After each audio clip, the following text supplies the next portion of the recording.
3, 2, 1. Where we last left the Tree of Ravens, we had exited out of the old ruin where the crystal was found that we were trying to pilfer from the Emperor's vault. Upon seeing an airship come in on our leaving out of it, we ended up seeing a general pop off of the ship. A general who is known for being somewhat of a bad time. Let me actually throw that map up here real quick. Because, yeah, we have that map available. There we go. Are we where we are? We are where we are, I believe. Okay. Where General Raylis ended up coming on his airship filled with a bunch of goons in an attempt to try and suss out who got into this temple. At least so we think. He had his goons spread out and checked the area over as we were all stealthing, all of us, but unfortunately Karrith, whose stealth is kind of being muddled at the moment for reasons unknown. The guards found nobody in the vicinity, and Raylis had went inside of the ruin and came back out with a device that Scab had broken. He boarded his airship, summoned all his men onto the ship, and then proceeded to begin flying off towards the nearby town of Shent, with the orders of increase guard at both Shent and Torlay, so that we can make sure to capture these Tree of Ravens and stop them from doing, anything else to harm Esil and her people. We decided to try and beat him to Torlay, and as we did beat him to Torlay, saw that the guard had increased. Eelix, being a master of disguise, had changed his appearance and went to the town, got some info from John Eddard, who happens to be a fence and a go-between between all the thieves guilds, and he gave him some advice to go to the old Oisin Manor and check and see if they've gotten a wine delivery recently. But keep in mind, the people who inhabited that mansion, they haven't quite taken well to dying yet. We went and we saw a couple of people who were just being overall vandals to the manor. A couple doomsayers who were outside preaching on the resurgence of the pirates who destroyed this place, ravaged it. And as we passed by all of them, saw some interesting scenes of the final moments of the Oisin Manor, including the kidnapping of Katarina Oisin's daughter, Sin. We maneuvered through the tunnels, finding the passage inside of a large oaken cask, and moved through the trading tunnels and into the town, where we bunked up at the bottom barrel and hung out for the night with the information that Malik and his goons are in town. We shared a few words and proceeded to start heading off for the night, but we will pick up at the night.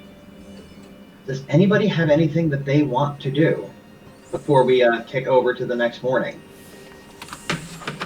I would like to make scrolls. All right. Razzik spends a portion of the night up and a portion of gold crafting some scrolls. Yeah, I'm going to do that once I find my character sheet. How many can I make? Depending on their level. I'm casting level 2. I'm doing level 2 scrolls, and they're Scorching Rays. They take 2 hours. If its base price is 250 gold pieces or less. Otherwise, it takes 1 day for each 1,000 gold pieces in its base price. And if I remember correctly, a Scorching Ray is 1,000 gold pieces. So, 1?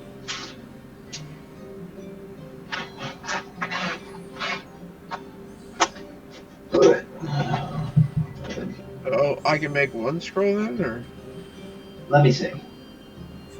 I'm on it. Almost there. Thank you, sir.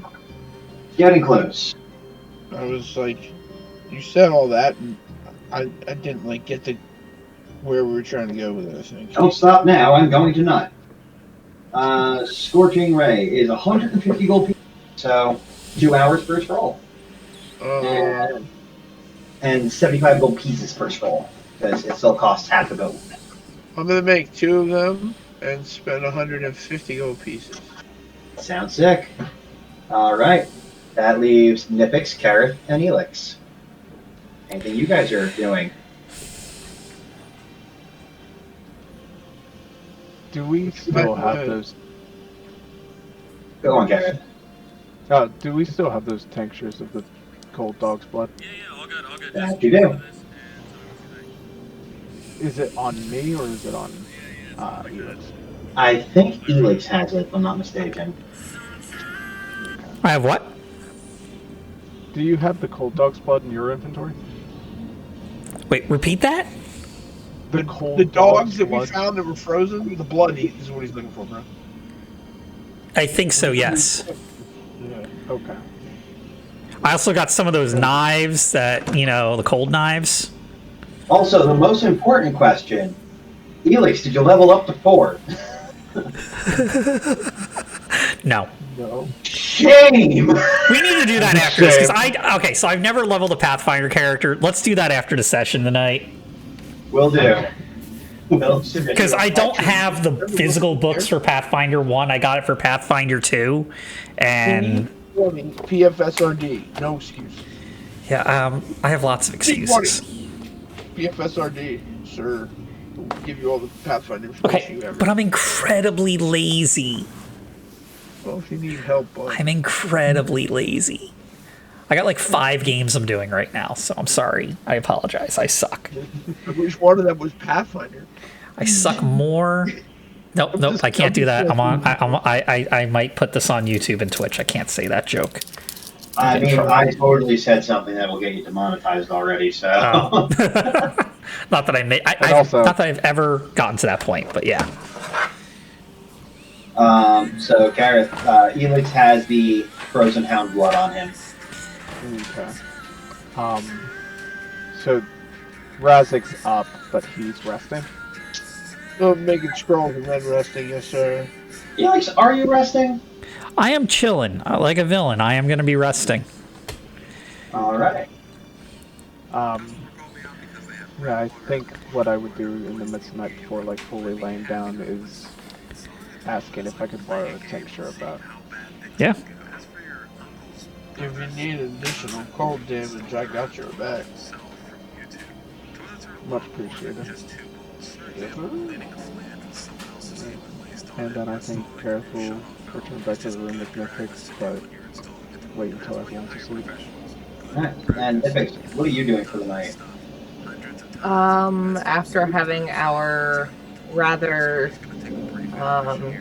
heated conversation, Nyphix obviously now pissed and starting to feel some of those emotions she's never felt before. She's just gonna settle down for the night. She looks over at Karrith. You make me feel things! Yeah. Nobody makes me feel like Oh, I thought you were upset that I Nobody makes me feel feelings. I thought you were upset that I drug you through a manor full of undead creatures and forgot to tell you that it was full of undead creatures. Well, there's that too. But... Just the straw that broke the camel's back situation after what I said. Whoopsie. Alright, so Karrith, as you know, you're sharing a room with just Nyphix. Nyphix will eventually go to sleep. You are unsure of the situation over in Karrith and Razzik's room. Eelix is in Razzik's room. What do you do? Oh, did I already borrow that stuff then? Yep, you got it already. Unless you wanted to have a conversation about it. No, I think it was just more just to make sure I had it and potentially go on my way. Alright. So, with that, Karrith will abscond into the night. And where are you headed to? I think I'm taking Scab with me. And I think I'm gonna give him a little bit of a farewell. Because I know what we're getting into is too dangerous, and I would rather not have another soul on my conscience. Interesting. So, you bring Scab outside to more or less the front area lounge of the bottom barrel, which at this point in time is kind of sleepy for the night. There will be an attendant here or there who's just kind of wandering around, but no one's really paying you anything. And how do you approach this conversation? I think Karrith would just kind of like nudge a little bit just to kind of let know Scab, like, after the rest tonight we're gonna start heading out, and gonna take him towards the streetway and let him talk to him there. Alright. So, out at the street, trying to keep out of view of the guards. Scab will look at you and goes, "Circle, Harlem Razzik. Whatever comes near us." And then immediately shoots his crossbow into the wall. The bolt breaks. "It's okay, I'll have another one." I caught him on a puff. Karrith will kneel down and take one of the 4 daggers that he has on him and give one of them. He's going to make sure to hold the blade so that he can grab the hilt to him. And he's going to say, "This is where we're going to have to part ways." You'll notice, by the way, as you hand the dagger to Scab and he takes it, he grips the dagger much like you would if you knew how to use the thing. Almost like he's supposed to be using daggers and is instead using guns. And he looks at you and goes, we're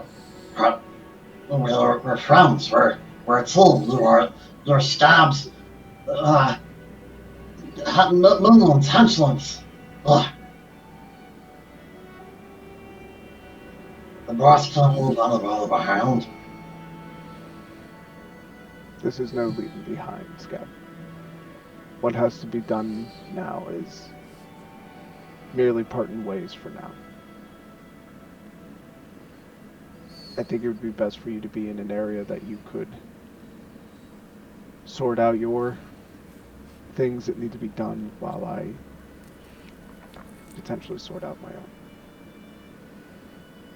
The Scab thinks on it for a sec. He's like, "Oh, okay, look, hello. I'll shop, and you go and do your shopping, and then we'll get back together and we'll do the fun."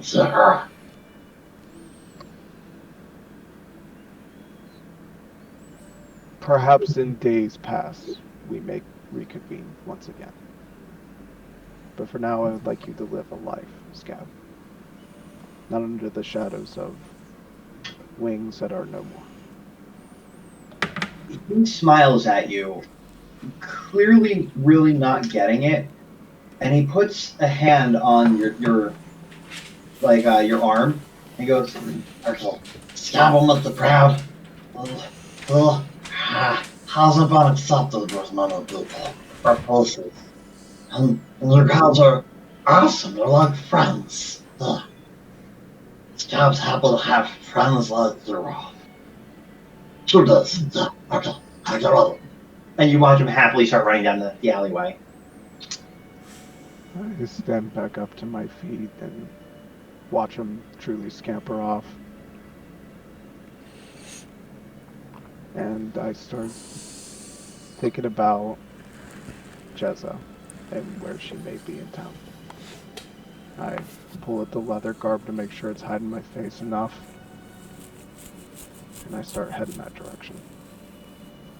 And within due time, you find yourself at a familiar potion shop, only in name alone. A simple name, but enough. The Mortar and Pestle. She always said that she values simplicity in a name because then anybody would know that they can shop there. It's not something that is restricted just to the upper classes. And the door, always open. As Jezza inside is Not really one for sleeping. Just resting. A deep breath, and you open the door to the smell of saffron and sage and several earthen herbs, and see the drow woman who is working behind the counter. She's got her hair tied into a ponytail behind her that falls down to her mid-back, and is wearing robes of blue and red as she is currently assorting different vials on the shelf. She immediately goes into her speech. Welcome to the Mortar and Pestle. We have everything that you need. Well, look what the cat dragged in. How you doing, Firebug? If I could only tell you the state of the cat. She smiles and she comes around the counter and offers you a hug. I put my hand up immediately. I may be afflicted, Jezza. Oh, and well, that's... I wish to not pass it to you. Oh, that's nothing terrible. There's not much I can't get rid of. We have curse removals. We have some blight removals, some disease, anti-poisons, anti-itch. We have some bismuth if you've got the shits, which is an actual item in Pathfinder.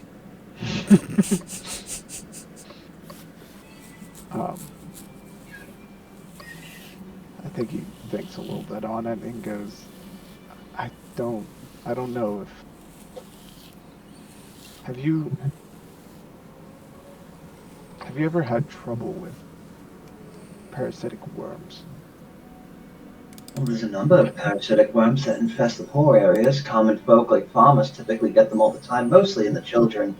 Pinworms, hookworms, tapeworms. Many different parasites. Point is, don't go barefoot and shit. Let's say I stepped in quite the shit then. So what you need is more of a, what do you call it? A pesticide. Wouldn't really suggest ingesting that. But with all due things, answers can be found in blood, if you don't mind sharing. Well, as long as you don't find a way to contract what I have, then I think that would be the best. I will use the utmost care. She slides a small petri dish. And I do what I must to administer blood to the petri dish.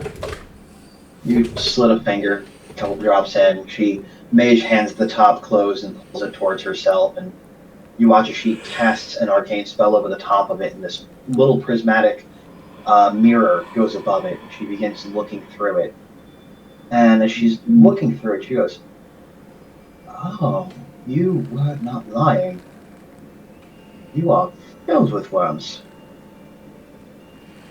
Weirdly, they look almost like they're breaking down the material and trying to rebuild it, but now without food. It's strange to see that they're still surviving. Normally there's an adverse effect, some type of a freak out, a shock to the quest for new nourishment, but these ones almost seem like they're building a new body. A fresh Karrith, so to speak. Trying to build a body. Well, I can't say I went through anything forms of freakouts, but I've had a dear compatriot of mine get freak out. It rattled her completely, made her lose all forms of resolve. And what is your friend? She's a Strix. Any particular field she's in? Is she a fighter like you? I believe she's war priests. Well, my spells aren't of the divine nature. Cast as a caster, am I right? She takes another petri dish and slits her fingers, and proceeds to dip her blood into it too. And then she opens up your petri dish and puts some of the blood from your petri dish into hers, and closes both of them, mage handing the whole time. She proceeds to take the glass and slide it back over, and as she slides the glass over, she goes, interesting. They react differently with magic. With yours, they were building it. They were becoming one with it. Almost as if they were trying to enhance it. My blood, I'm trying to absorb it. Trying to gain strength from it. I wonder. So, given that knowledge, I rolled a 99 to see what you know. They act differently based on the host. Assuming, I wouldn't know this without being able to contract it myself, the type of host that they feed on interacts in the ways that they use their environment. Some tapeworms eat the stomach, others eat the brains.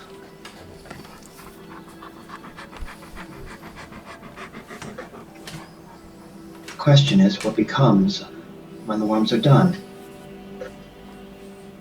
With the worms absorbing my powers and trying to gain what they can from it, I'm assuming a symbiotic relationship. But the worms consuming and rebuilding you, there's not going to be much more of you left, is there? How long until there's no more Karrith? And there's just worms. Have you interacted with these things before? Other people who share your style of magicless people? I can't say that I have, but I did run into a few that definitely had more of a cultist way of living it. They treated it as if it was a gift.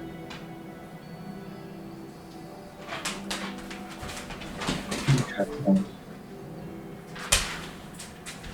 It spreads like wildfire, Jezza.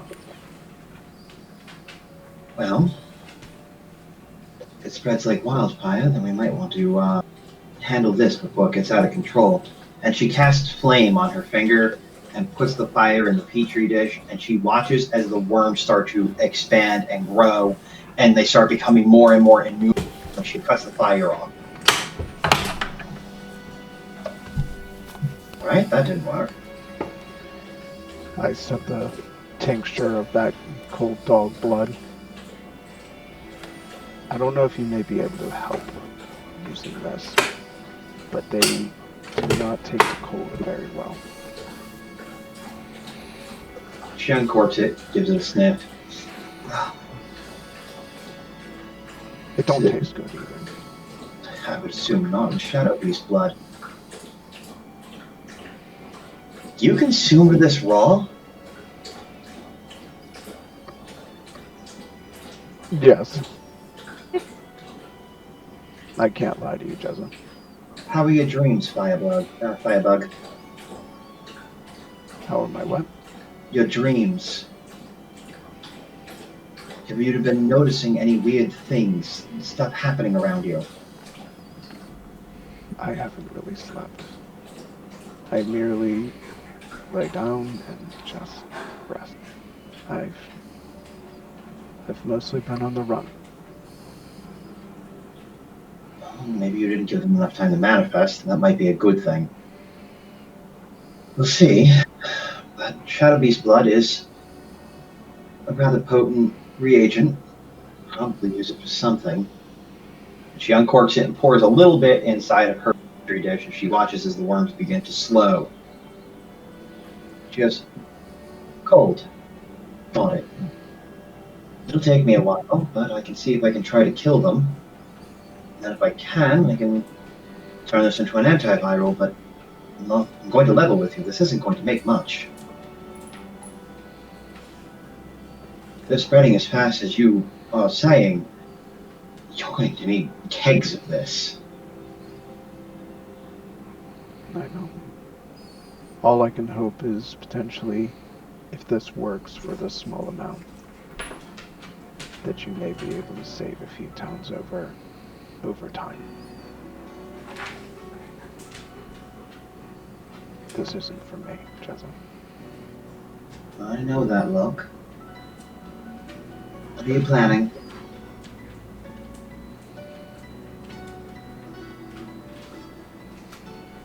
The Tree of Ravens are gone. News travels fast, especially from the Emperor's lips. But you're here. And you had friends.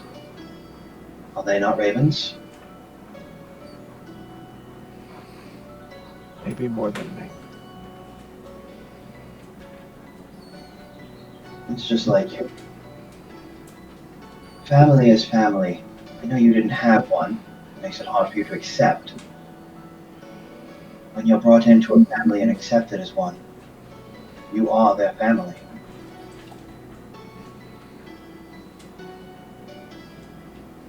You're here with them, are you not? Brought along with them, sharing in their woes.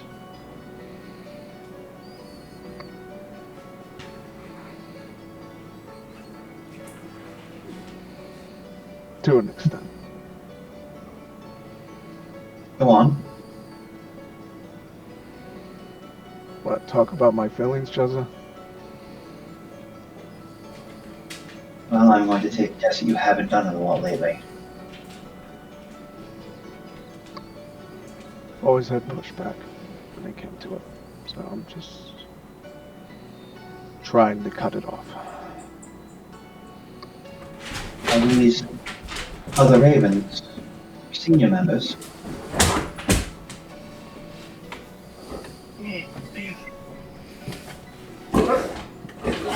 Definitely a lot more experience than I have, for sure, yes. Maybe that's why you're receiving such pushback. You only joined the Ravens this year. Actually. No, I'm wrong on that. Time. Been about 2-3 years since you've been gone? In that time, you haven't had to learn the lessons that they've learned. Things that they've seen or done. They've grown up on that field. They were molded by it, shaped by it. They know how to survive it. And as such, they know when they need to be strong and when they can allow moments of weakness. Time for them wasn't right.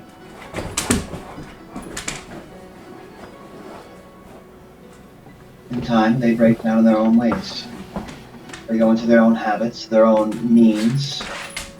Perhaps they read more, or write spells, or try to comfort others. They're surviving, just like you, in their own way. I'm going to sit here and pretend that I know what horrors that you've been through, what things that you've seen. But I know that if it was me coming out of the barn that day, it would have been much different. I don't think I would have been as strong as you were.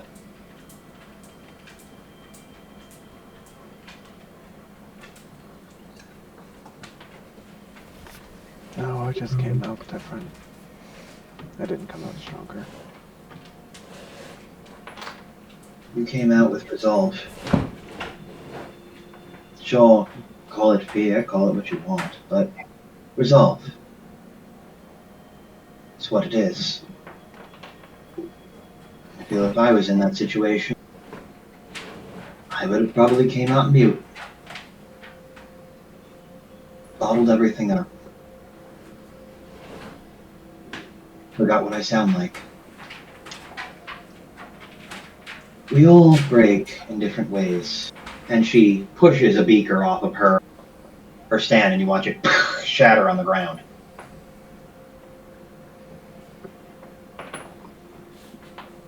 That beaker there is a great example. You see, that beaker shattered much of it, and there's still large pieces, able to be crafted, patched back together, and what's more, she waves her finger and mends the glass. Fixed. At least to a semblance. She holds it up to the side and points to a chip that's out of the glass. Abnormal.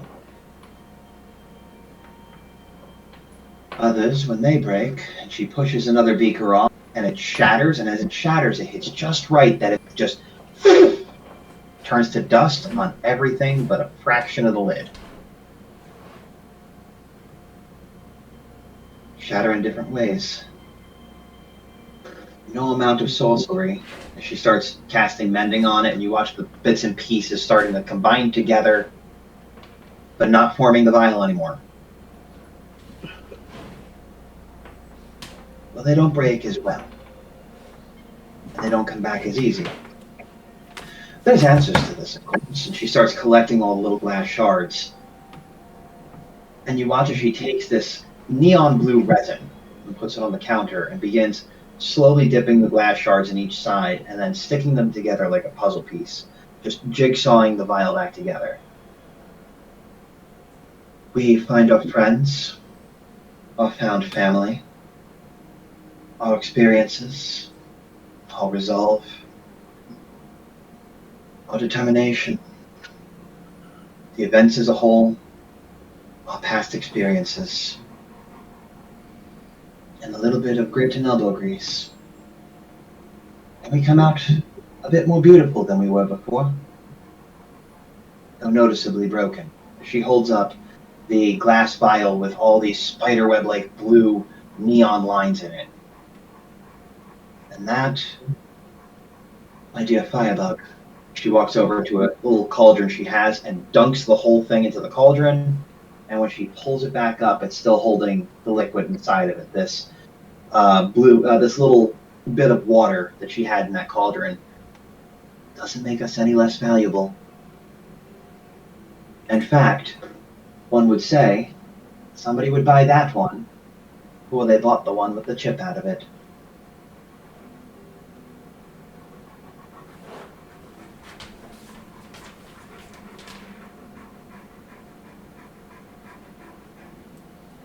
I feel like Karrith would make a joke about selling himself, but he's just holding that back. He knows it would make her laugh, but... You can't expect them to break the same way as you. But you can expect them to be sharing in what you're going through. They all hurt.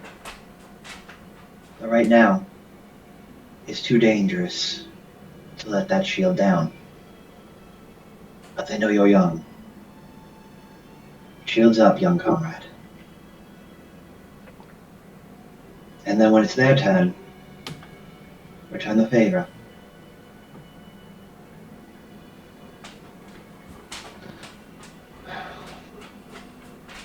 So it just took 3 years to become a mender from an old pyromaniac you used to be when you were young.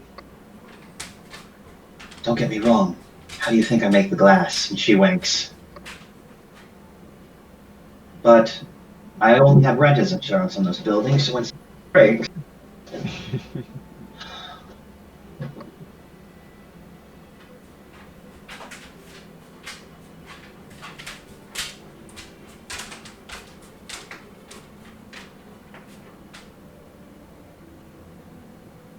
You wouldn't happen to still be able to make that stuff, do you? Perhaps 3. The Pyro's Desire you used to make a long time ago. I might have a bit lying around here. one never really gets out of the habit. And she wanders into the back where you can see her room and her bed chambers. And she pulls open her nightstand and pulls out these 3 glowing orange vials. And as she brings them out and puts them on the counter, you see those familiar neon orange crystals on the inside.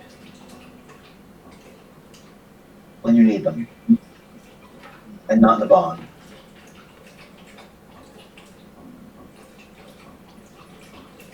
Let's not repeat the same mistake. And also, I never did thank you for saving me that day.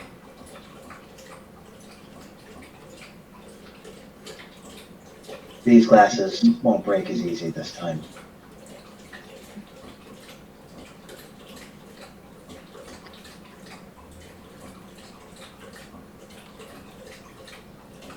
I couldn't imagine not.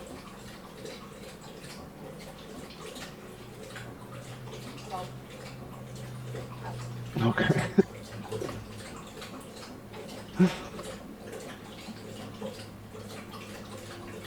She smiles warmly at you and goes, if you need me, you know where to find me.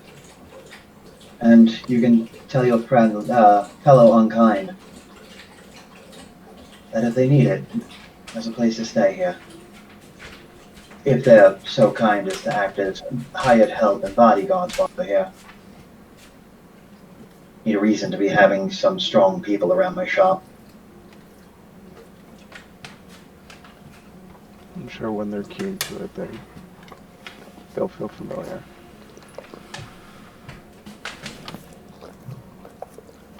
It was good to see you again, Jezza. Likewise. Take care of yourself. I pull up my hood and I make my leave with at least the flask. And I make my way to the center of the street. Alright. Meanwhile, cutting back to the bar, Eelix and Razzik. I think Razzik probably at this point would have laid down and gone to sleep. He is human after all, but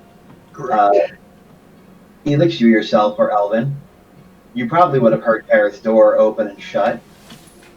Would it have made you want to investigate, or if there's anything that you wish to do on your side? No, I'm gonna chill at the hotel, the inn for the night. Okay. So, and real quick, back to Karrith. You find yourself in the center of the street.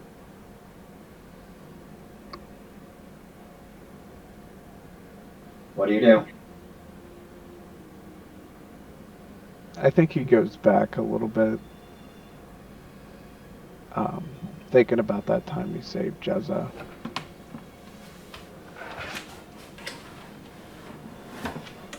In a weird way, it feels like in that saving, he felt like he kind of costed a lot of what he felt, you know, how the injuries sustained from that day. She definitely was right about the whole you come out different.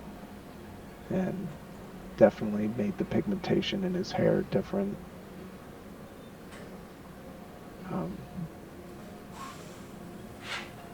But I think he goes back to the ideal of that they may need him. So his original thoughts for what he was going to use the flask for pitters away in his mind. From this point of view, would he know where Malik was posted up? You heard he was in town. You didn't get much information past that. It would take some scrying to find him. Okay. So it really depends on how much you want to crawl about. I think he's too conflicted to be able to start crawling about at this point, but...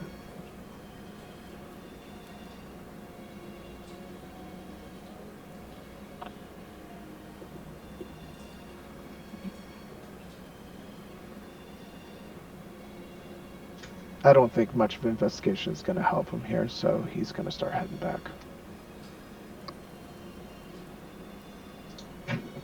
And also, Nyphix, if you want to roll a luck dice for the possibility of you have woken, that you woke up and noticed he was gone, I will leave that on you.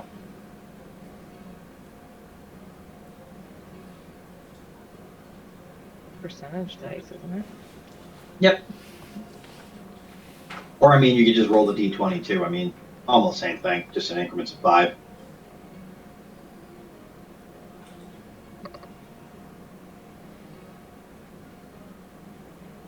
I believe. 52. You sleep soundly through the night and don't recognize that that Karrith has bounced out for the night. And with that, Karrith, you return to the bottom barrel, unmolested by the guards. And you do find one thing odd in your travels. Kurtz's wagon, which is a well-known wagon of the Tree of Ravens and of Kurtz, is parked in town, along with the other wagons.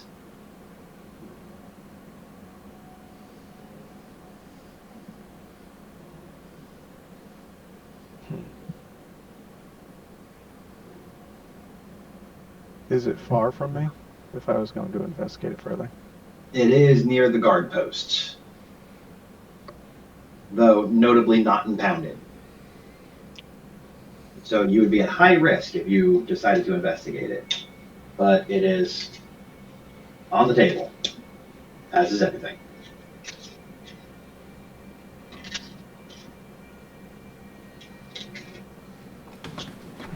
How many guards? Roughly 4, 2 men in the gate, one is doing a patrol, and the other one is sitting up in the tower. Okay. I'm going to go ahead and take note of that and continue back to the bottom barrel. All right.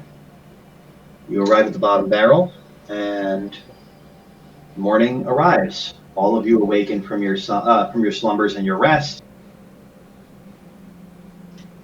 You smell hog, and that's about it. It's just meat. Meat is on the menu, boys. Yeah.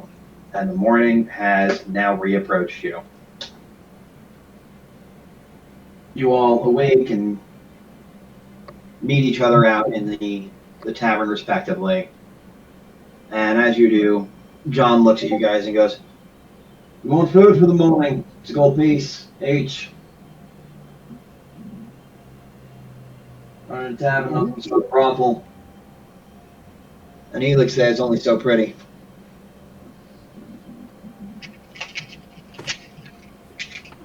Give him a day. He can fix that.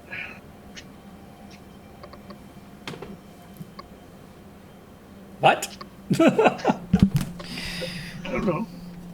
No, I can do it. I can change. Yeah. Puppy There, do whatever dog. you want to do, baby. Puppy dog. You need to move. Anyway, good morning, folks. I had a lovely dream.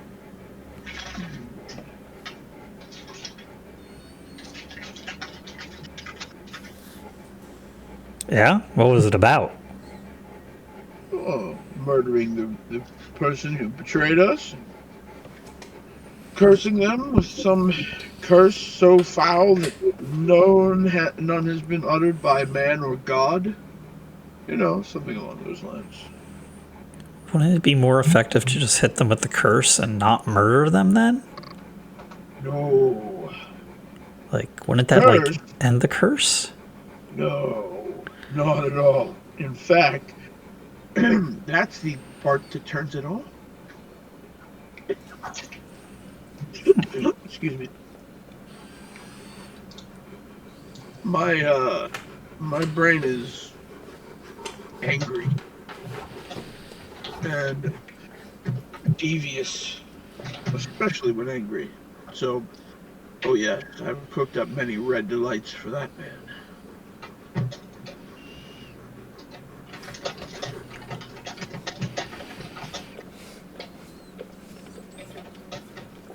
Well, it's understandable. Does everybody sleep well? I know the beds are a little hard for me, but I smell meat.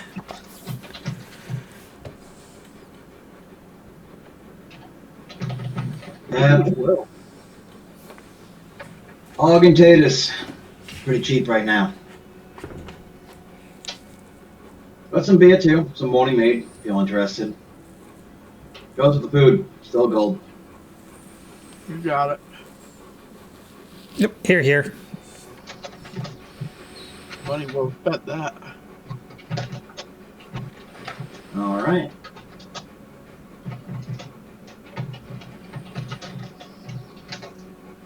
And with that, you guys are greeted with honey slathered ham, fresh cut off of the pig.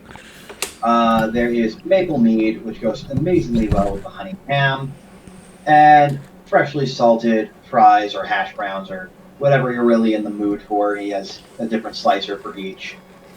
There's a bit of chatter going around the tavern lately, and some of that chatter is different interesting figures who have popped up in town and a race that's going to be taking place. Some people are taking bets, and you do hear the name Karrith dropped. Seems a couple people are getting ready to place bets on him as he's won the last race that he was in. Why not bet on the Golden Stallion, so to speak?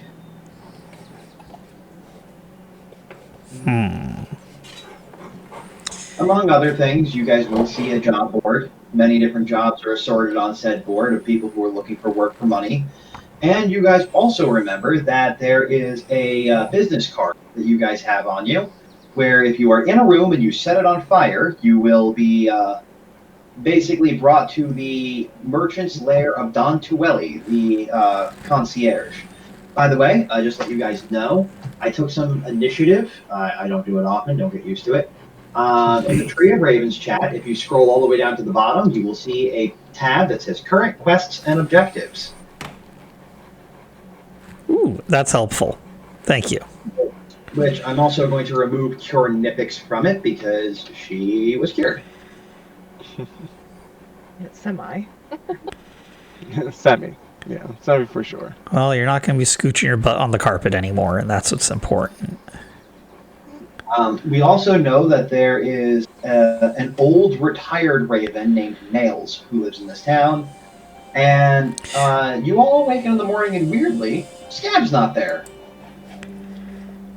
Normally by now he would have shot something. Yeah, I got to get this sword back to Nail.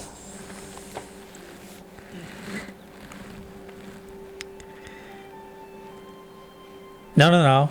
Not back to him. I got to return the sword.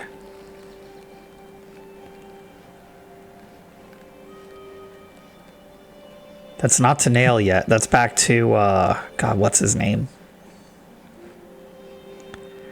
John, here in the bar. He was only Yes, John. So I'm gonna make sure I do that today. I'm gonna grab a plate of food and take it up and wake Scab up. As you head to Karrith and Nyphix's room, you notice that there is no Scab. His bedroll is rolled up, and he is gone. I hop downstairs real quick, and I say, does anyone know where Scab is? I went to take him some breakfast, because he didn't come down, and he's gone. Haven't seen him since yesterday. Yeah, I mean, last night when we parted, everything was fine. He's just gone. Karrith, Nyphix, you guys see him? He was there when I went to sleep last night. I'm not sure where he went since. I walk over and I ask the barkeep if he happened to see our little friend come by. No one came out this morning, just you guys. And as he's sitting there talking, Eelix, to return the sword, you can pop up and return it. He is sitting right there. He takes the sword back from you. Just, as long as you don't need it anymore. Remember, Nails is playing at that old forgotten man routine. I think is the only reason why he's fucked by the gods. Yeah, and I don't think walking around with this sword at the moment is going to be too helpful for us, at the very least. Honestly, it's like wandering around with your own crucifix, given your situation. Very true, very true. So you said he was down by the shore, the beach? Yeah, he's been hanging out a lot by the beach. Oh, I think that's good to know. All right, well, thank you, and thanks for getting us put up here again as well. Yeah, don't mention it. Seriously, don't mention it. Mention what? Good man. Well, they're having this conversation. I go upstairs and get them all my stuff ready to go. All right. I'm gonna go ask around and see if anyone saw Scav. I hope he didn't get lost. It's a big town. I'm also kind of curious about this race. Listen, Razzik. Hmm? I sent him on his way. I'm sorry, That was you it. did. You did what? I sent him on his way. On his way to where? Off to better things. That's not okay, man. Like, we invited him to be part of the tree. And yes, he needed some training, but it's not exactly like we have the time or the space to do that right now. But the offer was genuine.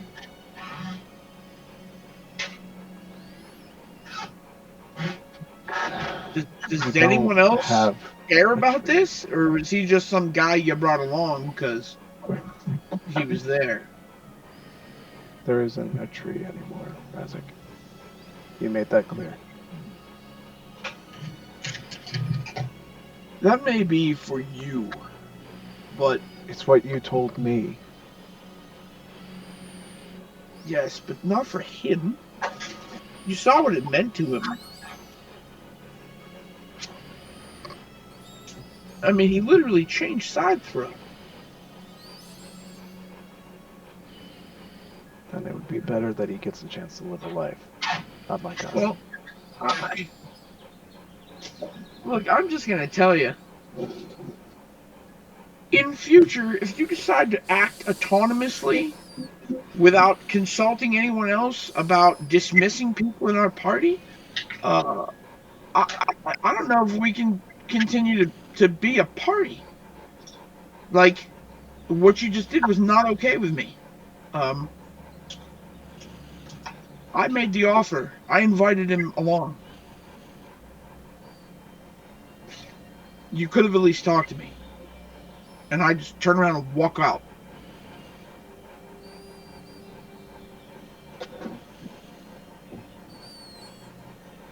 Nyphix is gonna walk around the corner after hearing everything. Kind of stood around the corner and listened to the conversation. Well, I won't stop. I just keep walking. I'm angry. Gonna walk up to Karrith and go, I would have done the same thing. And then walk up to our room to get our stuff.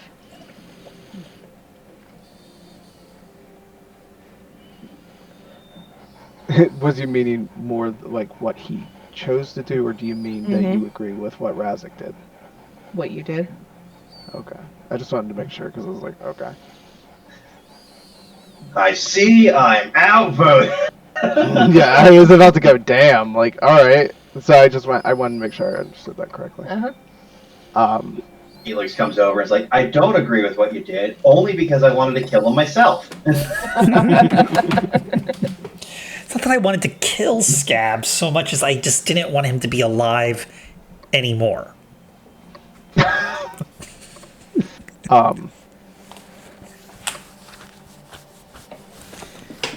I guess, yeah, usually you walk up to your room, so he just kind of just sits at the table and he's like...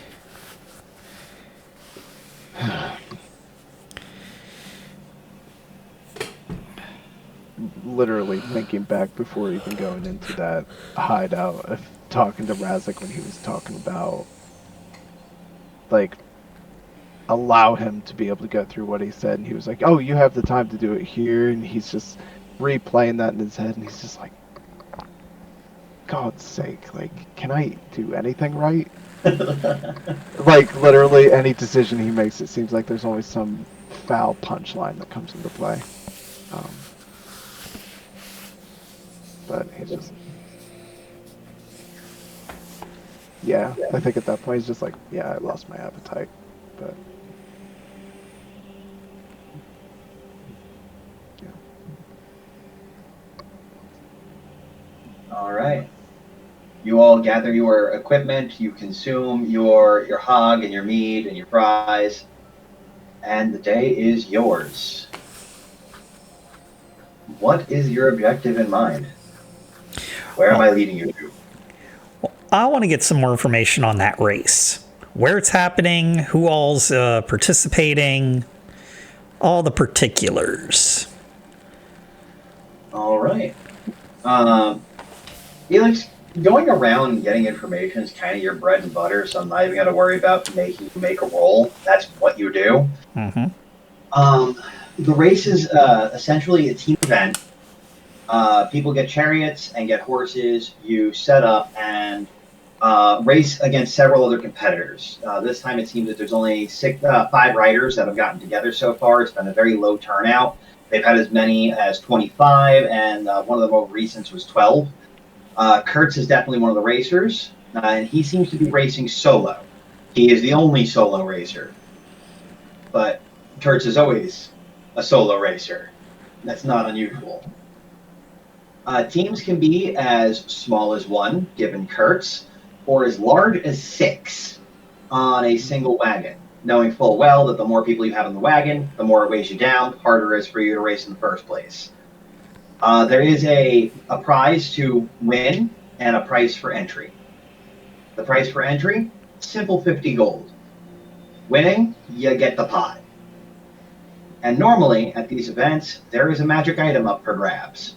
What is usually veiled in secret so that everybody goes and tries to get it equally.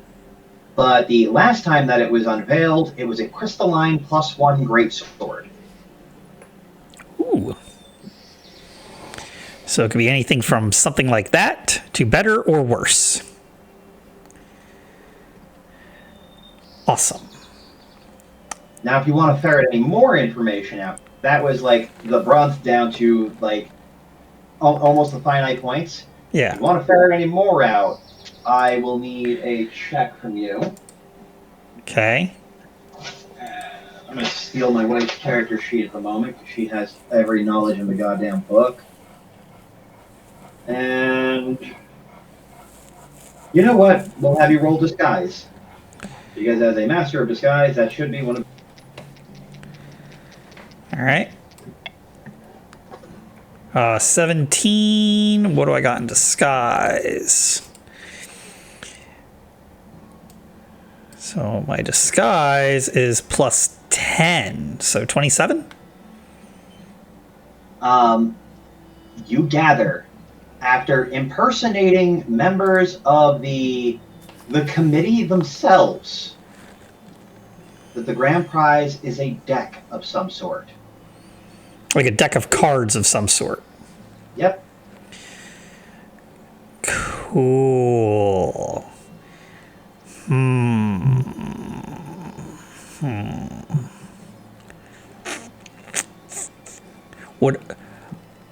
Would I know which one of... Well, I want to tell this to everybody in the party. So I'm going to take this information back and I'm going to look for... God, who would be the most helpful in one of these races? I'm going to say Nyphix with their magic to, like, aid. Also, just to let you know, other things that you will know about the races, there are kobolds who chill out on the track and items as you're driving past them. Wait, kobolds that do what? Yeah. Kobolds that they have kobold bags and they reach in and they hand out items to you as you're driving past. Okay, so kind of like the Mario Kart thing of like, here's a thing to help you, or... Very much so. Okay. those items are randomized. I have a randomizer for it. And all weapons are go. So if you're good at shooting bows, you can shoot at things, including other racers.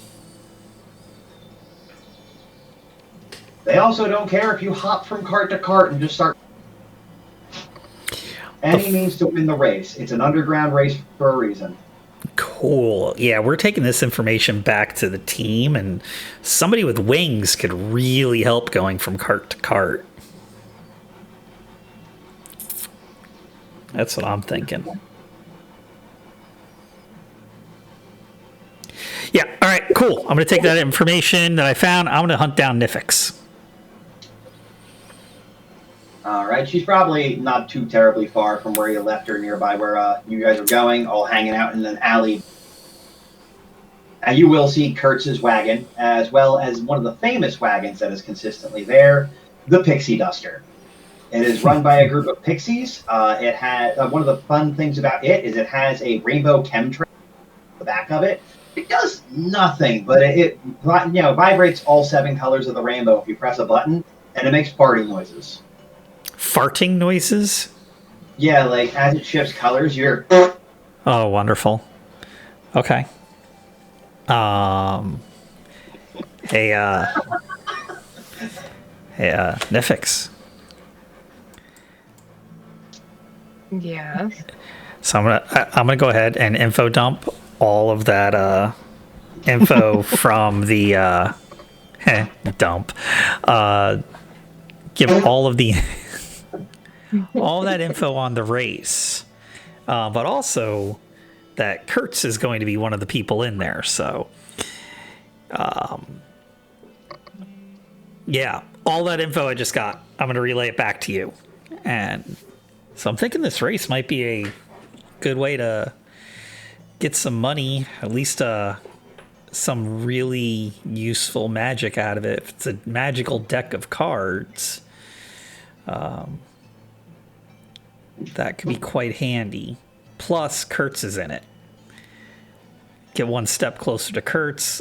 All bets are off. There are no rules to the race. We can do what we need to do and extract some information and walk out of here a little bit richer and a little bit better equipped.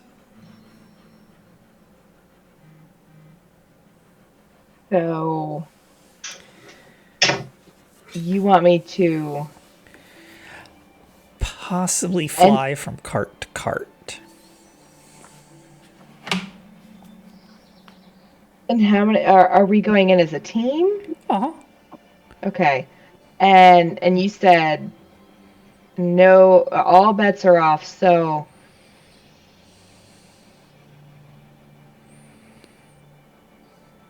pretty much everything is legal. There aren't any rules for this. is he supposed to make it out alive? Do you want him to make it out alive?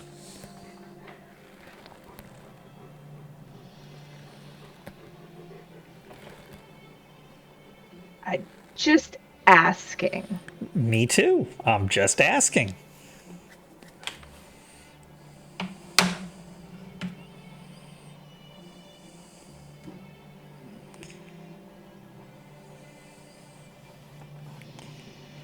No judgment on my end, but he is one of the people we are trying to chase down. And She's like, "Are you baiting me?"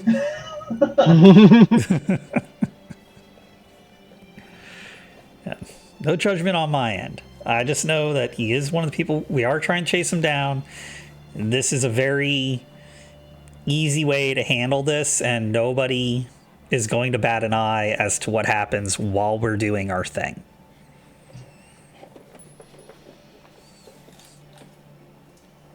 And I just look, okay. I will gladly fly cart to cart and knock a few people off a cliff or two. To say the least. Because it seems that my moral compass lately has swayed. Apparently. We're gonna need to change your alignment. She's struggling with it. But how do you suspect, Eelix, that I'm going to fly cart to cart in a public race looking like me when I'm wanted? We'll get you a different set of clothes and a funny hat. Right. This is an underground race. I'm sure Kurtz is just as wanted as we are. And one of the other carts in this is going to be a wagon of pixies farting fairy dust in a rainbow fashion behind it. I don't think they're going to be paying too much attention to you, at least on a facial basis. Eelix, my wings have a 5.5-foot span. There is a wagon farting rainbow fairy dust. I'm just, like I said, I will gladly hop in this cart and I will pick him up and throw him in a barrel so we can take him and question him, or throw him in a barrel so he never sees the light of day again. I'm just saying there is a possibility that I might get seen. So I think I barely hear the farting rainbow cart, and I'm like, pardon? And I'm going to turn around and I'll fill Karrith in on everything as well. Like, hey, look, Kurtz is here. His cart is here. In fact, Spike, do I know which one is his cart? Oh yeah, his is very noticeable. It's, and I'm going to point at it. I'm like, it's right there. This is an underground street race where anything goes. There's no rules to it. We need to get more information on Malik. Like, that's for sure. Kurtz is a good lead to start with. Right? And yeah, one of the other wagons in the race just so happens to be one populated by pixies that farts rainbow fairy dust and goes as it's doing that. So I'm just saying, yeah, her wings are noticeable, but I don't think they're going to be the most notable thing on the road at that point in time.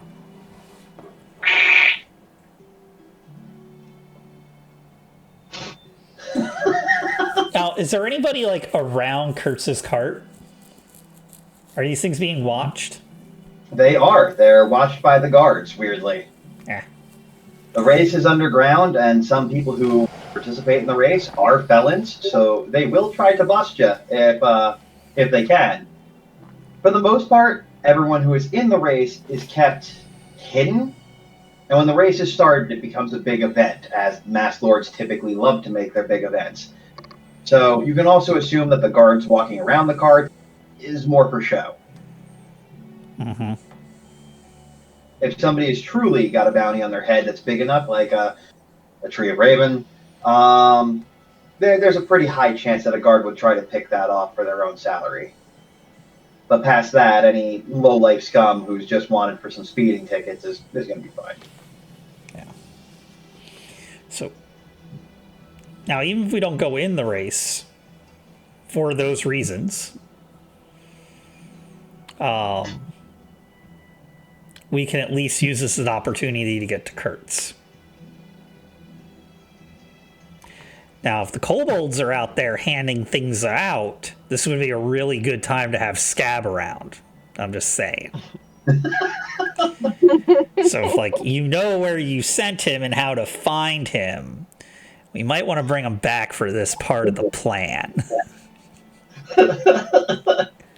Specifically, so when we're out of items, we can use him as a speed bump.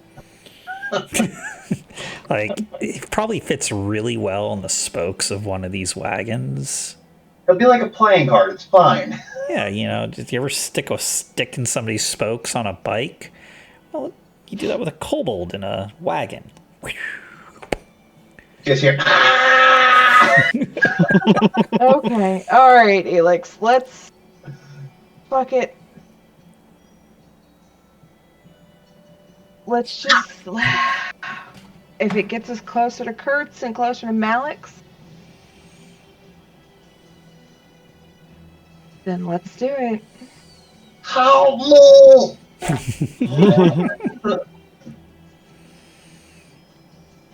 There's my favorite one. I found my favorite one. You found the favorite one. Yeah, number 12 is my favorite, just because it's the part that you get when you're like when you freshly sit on the toilet and you let one rip and it rips off the porcelain in just the proper manner to echo. Right. It's like the sound. There's a technique. Yeah, I mean, there it's is like a- the sound. Like it's like the sound of a dodgeball, a rubber ball bouncing off someone's Yeah. finger. You can only make that one way. Yes. And it's always comedic. Find it helps to prop your legs up on the wall across from you and lean a certain way to the left.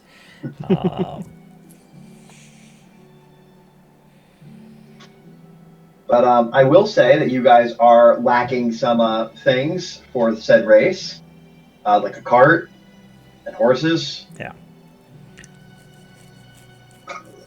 I'm just saying such a thing exists. We don't have to do this, but it's an easy way into Kurtz. We can even bag them after the race.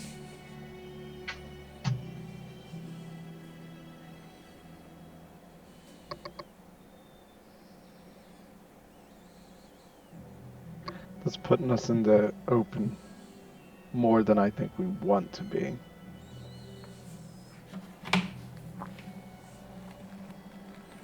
Is there somebody that has an opening on their team?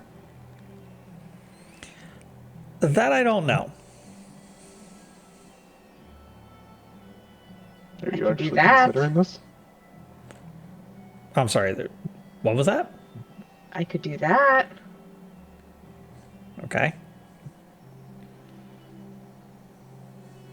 You know, I could just at least grab Kurtz and take off. Don't have to finish the race, do I? No, I just think that we need to have Kurtz to get to Malik. Okay. Unless we're going to hunt around town and possibly tip our hand that we're looking for him. Right now, we know where one of them is, and we can probably make him talk.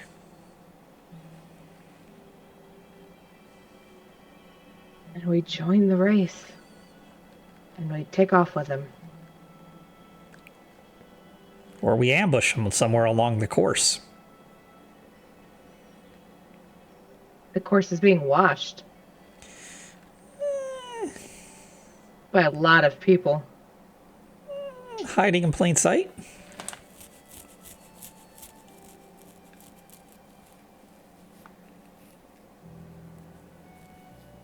I'm good with any decision.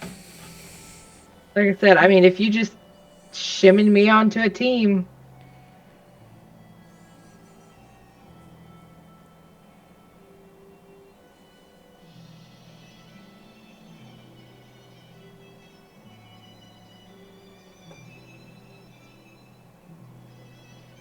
I mean, you know everybody.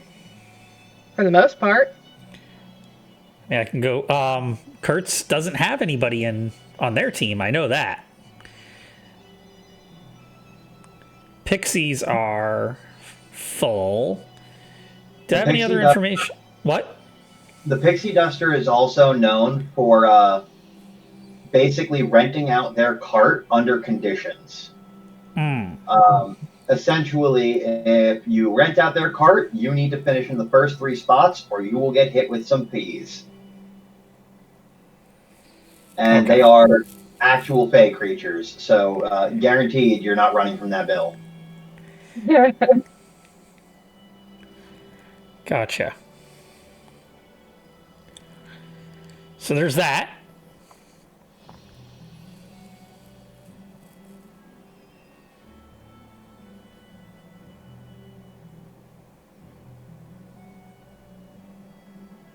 Although, speaking of the fact that they are... Oh, sorry, go ahead. That's okay, go ahead. I was like, but speaking of the fact that you might be dealing with actual Fey creatures, I suppose now is as good a time as any to bring up Are your names your actual names? Mine? No. All of you. Because when you're in, like, when you get drafted into, like, a mercenary group, sometimes you get a call sign. Mine is A call sign or your actual name? actual name. All right. But don't get me wrong, I fully expect Eelix's name to not be. I mean, maybe it is, maybe it's not. I mean, maybe It's one of the dozens of other names I use on occasions are, like, my name. Like Bertrand, you know? The names I drop on occasionally. Yeah. Might be Eelix, it might be Bob.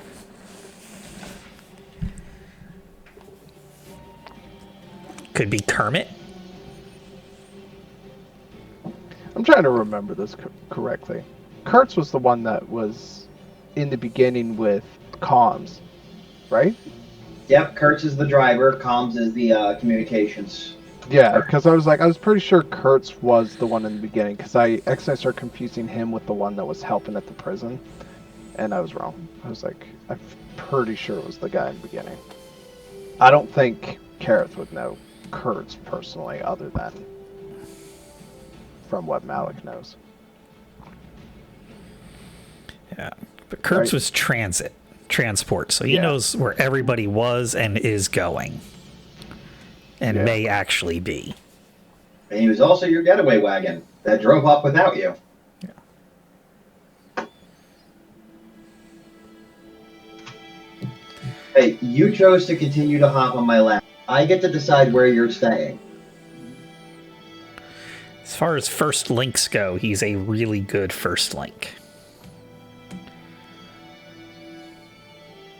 But to answer your question, Karrith, yeah, you know Kurtz. Kurtz is very, very loud. He's a drinker, he's a talker, he is very outgoing. Loves But to do I know that he... rides. Yeah. I just didn't know if I would have known he was the one in the beginning. You know he's a part of Malik's group, so you know he probably would have been there. Malik's group is comprised of 4 people. There's Malik, Kurtz, Comms, and Doppel. Doppel's also known by a second name, and that's Face. Which, out of the 4 of them, Doppel/Face is the only one who doesn't have a true name. I see. Okay.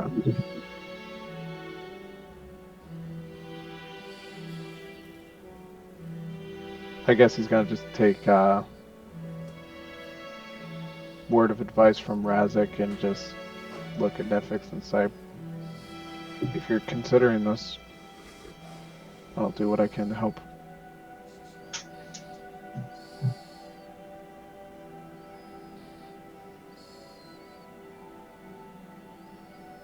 I suppose it's around this point that I would storm back into the bar. They're in an alleyway right now. Oh. Yeah. Well, We left the bar a while ago. So, I mean, you'd be sulking by some dumpsters. no, I'm good. I didn't mean to, I wasn't trying to meddle. I'm just saying I'd go back to the bar. I'm just baked, so I can fucking get That's why I was trying to catch you up and make a narrative. No. You were away from the conversation point, sulking by the dumpsters, wishing your friend was still here. You came back over and you're like, all right, I'm done sulking now. I wasn't just out here sulking. I was looking for Scat. Well, hey, I mean, you could have been looking for Scab and then came upon them. We'll do that one. Yeah, that's fine. In which case, if you were out looking for Scab, I'd like you to roll me a luck dice. That's just a 20, yeah? It can be just a 20 if you want to go old-fashioned, or you can roll the percentiles. Your choice. Let's roll the percentile. 98. Let's go, baby. Motherfucker. That's a good roll. Good and high. That brings you back from the dead with divine intervention. Game's up, bro. That's the bomb right there. So how's my luck in finding scab?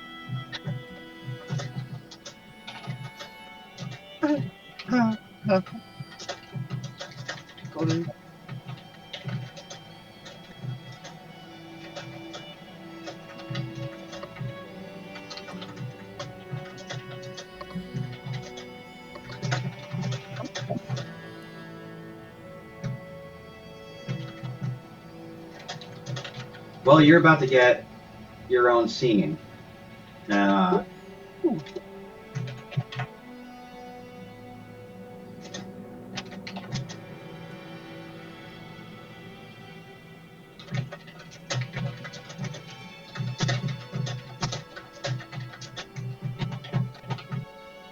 There you go. To your DMs. Oh, hold on. And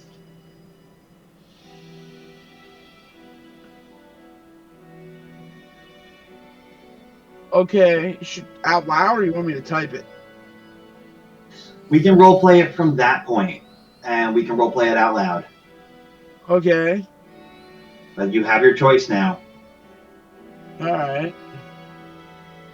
Let me think. You only get one. All right. As soon as I see him, I cast detect magic. No worms. No word. Interesting. All right, hold on. Let me look at my character sheet. See what I've got that I can fuck this dude up with.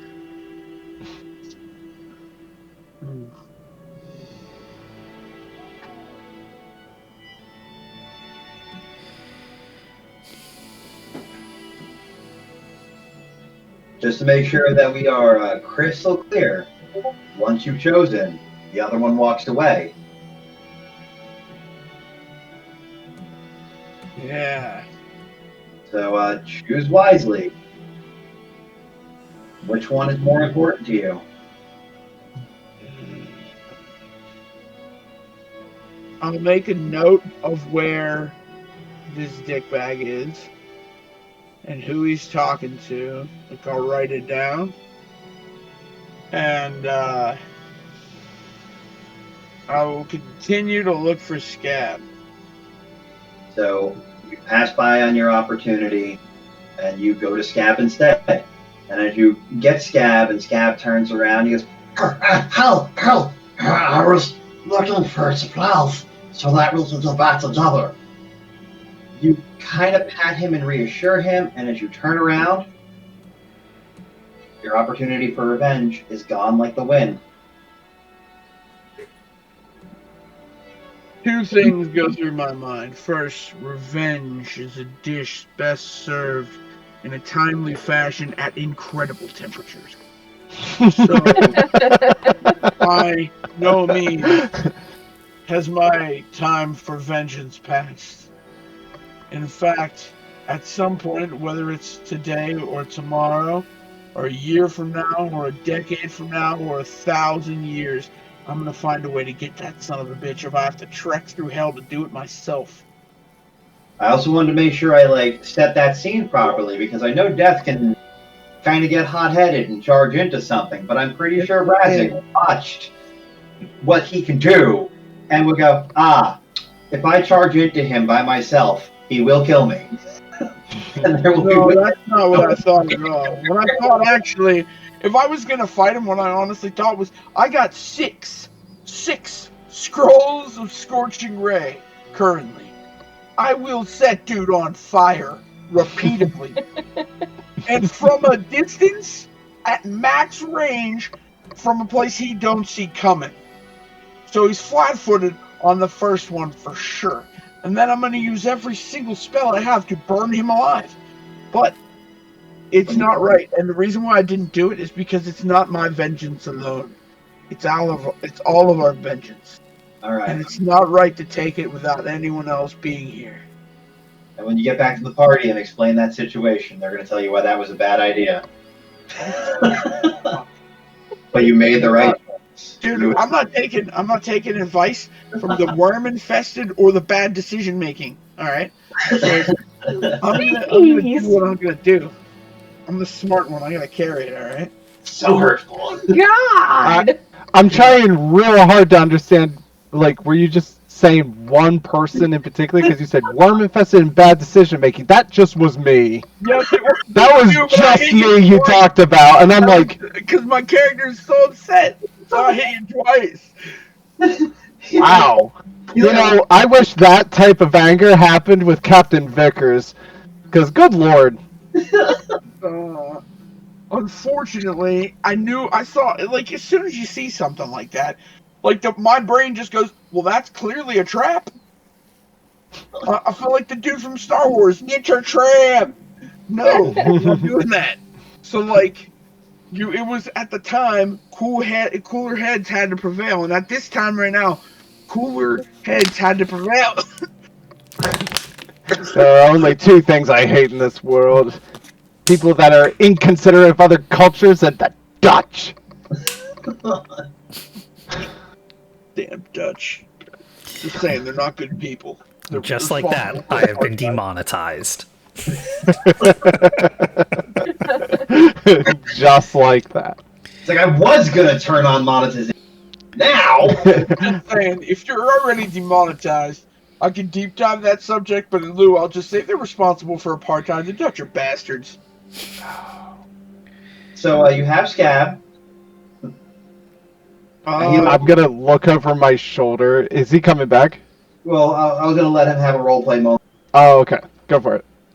I'm just gonna like pull him aside into like a alley where there's nobody listening, and I'm just gonna say, Scab, I know why you were sent out here. I know what Karrith was trying to do, and I think that perhaps his motivations were correct. And I'm angry at him for just not talking to the rest of the group about it. But that's not on you either, man. You've been a good party member, and I don't want you to go. I don't want us to go our separate ways feeling like we didn't appreciate you, because we did. And this is what I'm hoping that you will do.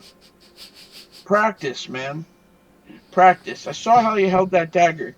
Perhaps you should consider switching to a dagger or something with an edge. Put down that bow. Bow is not helping you, but like what I'm trying to say is you have the potential to have skill and to be great, and I want to help you with that as best I can, but I don't want to drag you into the shit of a mess we're in right now. So I think that though it upsets me, I think Karrith is right, and you should get yourself to someplace safe and train as much as you can. And if you stay somewhere near this town, I'll try to come back and find you when you're settled this matter and we're no longer wanted. But I don't want to take you down with us. You're my friend. I'll also do a friend. I'll got oil, and he holds up a bag with 6 flasks of oil in it. Well, thank you. I really appreciate that, man. I reach in my pocket and I pull out 50 gold and I give him 50 gold. And I say, this will keep you in food for a long time and in shelter for a while. Use it well, be smart, and keep yourself safe. And like I said, no more crossbow, no more bow and arrows. You're a melee guy. Trust me, I feel it. Okay. I'll work on that. But crossbows are so cool, man. You can hold it sideways and you hold the crossbow sideways and hold it out. Yeah, I'm like, see that right there? How many times has something just like that happened to you? Wow. I reach into my belt and pull out a dagger, and I'm like, catch. And I flip it up in the air at him. And you watch as you flip it up in the air at him, he was like leaning down to grab the bolt and is absolutely not paying attention, and his tail just kind of comes up and You see what I'm saying, man? You didn't even mean to do that. You were looking at the ground. I'll well. Well, I can't do that. That's a skill you should work on. Well, no, because you don't have a tail. I know, but even I have eyes, and if I was looking at the ground and you threw something at me, it would probably end up hitting me. Because you don't have a tail. Well, unless your tail has eyes I don't see, I would say it's a skill, and it's something you should use to make yourself more able to protect yourself and to forge your way in the world. He smiles at you, and he pats you on the arm, and he goes, "You're not my old friend. You might not have a tail here. You have a tail here." And he points to his heart. Aw. I give him a hug. And, alright, off with you now. Be good, my friend. I'll return someday. And he smiles, and he heads off now with 2 daggers. 3 daggers. The only one who didn't give him a dagger is Nyphix. Well, there you go. Maybe because, I ain't got shit for weapons. Give me daggers! Nyphix is like, I want a dagger! Yeah, everybody's giving everything to fucking the kobold who loses shit and fucking shoots everybody. I thought you did have a weapon at one point. didn't No. you? I thought I gave you one of those, or at least one of those ice dagger things. Like, I thought I passed those out to everybody. He did. He passed them out to everybody. I wasn't there. I was not there when it was passed out. All right, well, then you definitely got to get one. Side. So I'm going to give you one the next time I see you, because everybody should have one. Like, that was kind of the point, was to give everybody one of those. And then he made a bomb with the rest of them. Yeah. The whole reason why I wasn't handed one was because I had the fucking hounds, and I deemed I did not need one. So you're right now upset because no one gave it to you, but now the hounds are gone. You're like, now I kind of want it. The DM took my toys away. And, I set the other one on fire, and then it didn't fucking do anything, and the other one was set on fire, and it didn't do anything. So Give me that! The other one was taken by the guards, and the other one was taken by the guards. The DM keeps taking all my shit away. I guarantee if I was like about to hand you a dagger, you'd be like, no, I don't want it. I don't want it now! I don't want it now! Doesn't mean anything yet. The rest of the party will see Razzik coming up, taking a rock, scabless, but also with a bit of anger in his blood, probably. Or a little. The burning hot rage of Razzik. Mayhaps he is still perturbed about you sending Scab away. So when I meet back up with him, I just tell him in no uncertain terms, I saw Malik. Where? And the only reason I didn't endeavor to kill him right then and there was concern for Scav, and also, it's not my vengeance, it's our vengeance. We should all be there. Well, where'd he go? I don't know where he went, but I know where he was and who he was talking to, and I give them that information. He didn't follow to see where he was going to be? So, Razzik will inform you that Malik was talking to the city guards. Unmolested.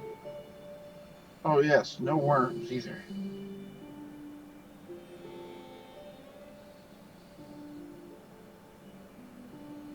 I checked him out. He's worm-free. So to me, that means that he is most definitely the kind of person who should suffer immensely. Because he did it not because of some acceptable excuse like I'm infested with worms, which you all have been able to cure for the most part.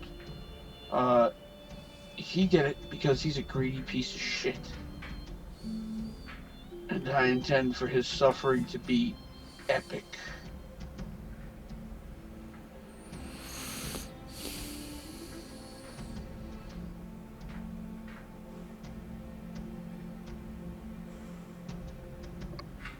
Were the city guards he was talking to infested? I mean, I had detect magic on, but you didn't say, Spike. They were not. No worms. They were not.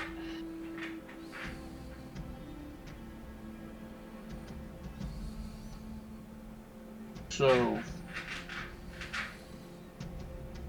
yeah, you know as much as I do now.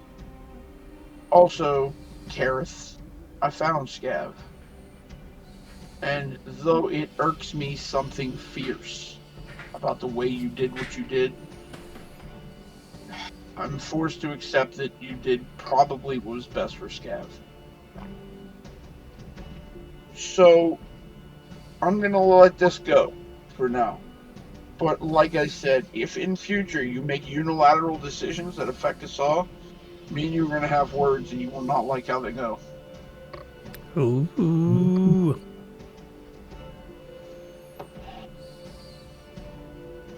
His shoulders are gonna tense up a lot. He's gonna tilt his head and acknowledge that. And bite his tongue.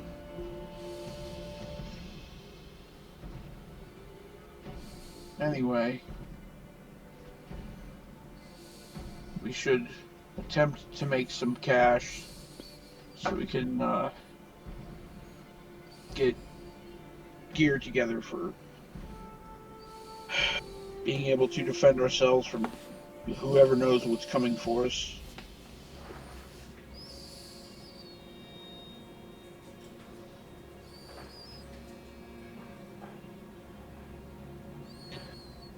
I look at Eelix.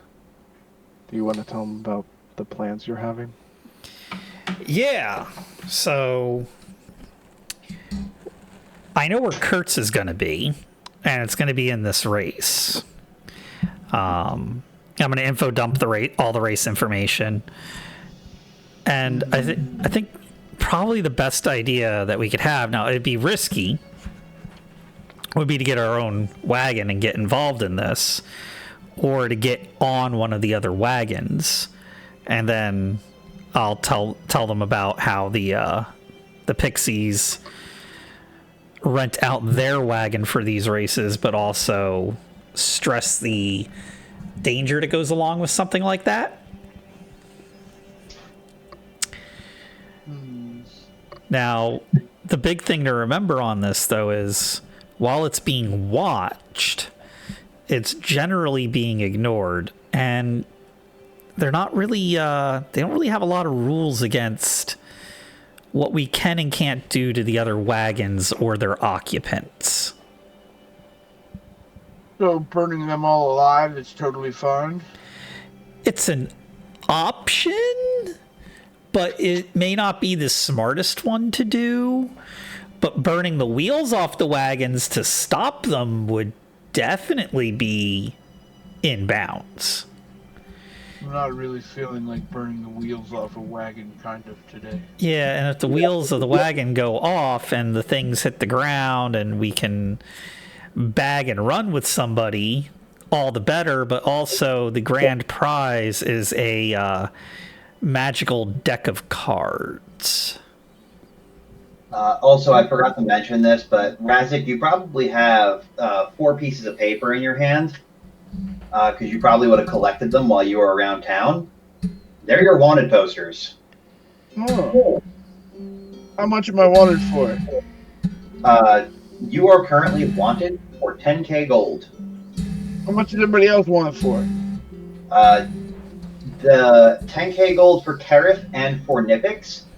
And for Eelix, who's also the only one who doesn't have a face on his poster, he's wanted for a K gold for any information that is brought to attention for him that leads to his arrest. And then upon arrest, 10k gold. If somebody manages to find the guy who is Eelix. I'm worth most!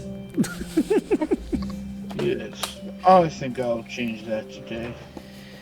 I got the biggest bounty. I win the criminal enterprise. Courtesy of this morning, I have now decided that I chose violence today. So if you want to race, let's race. But do not expect me to spare anyone. I'm not in a giving mood. Are you sharing the bounty information with us? Yeah. All right.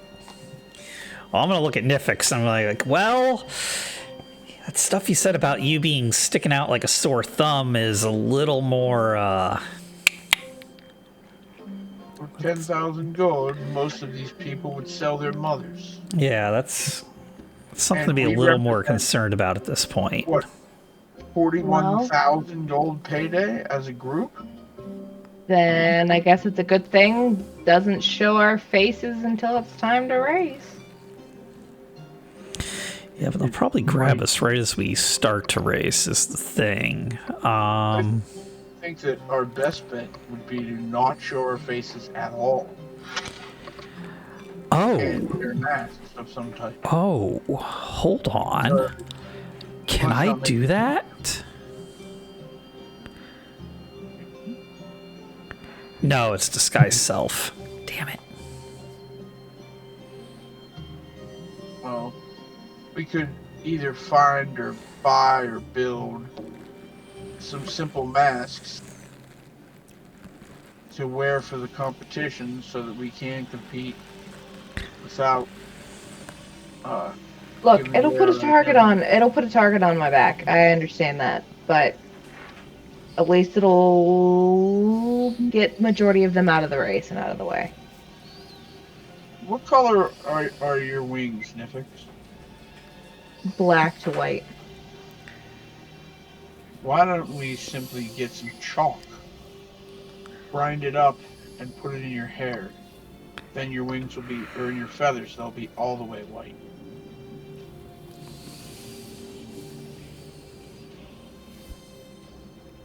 I mean, that would work until I use them the first time. No, we could just make it look like an effect. An intimidation tactic. What if we just don't have you fly unless absolutely necessary?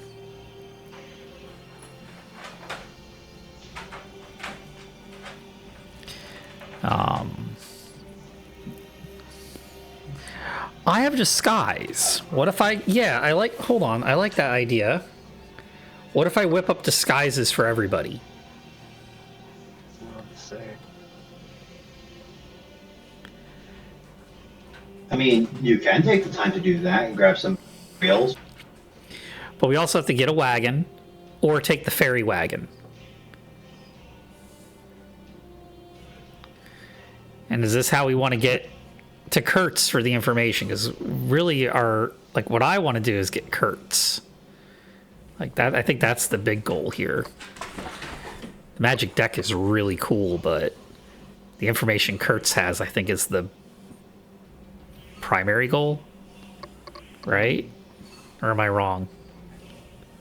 I think at this point it's definitely safe to assume that that man was part of and culpable for our betrayal and arrest and our current. You know who else was Razzik?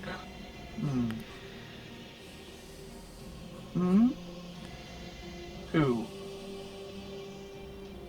Malik. Yeah, I'm well aware of that.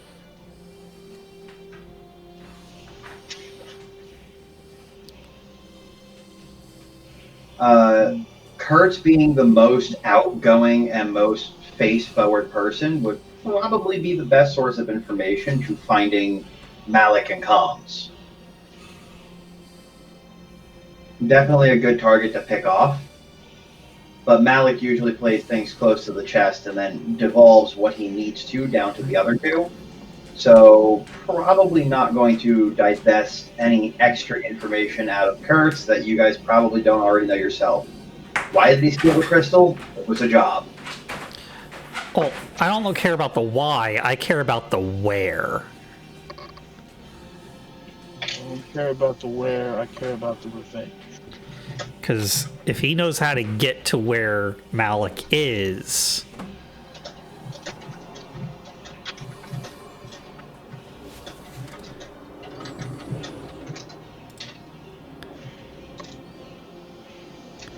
Alright.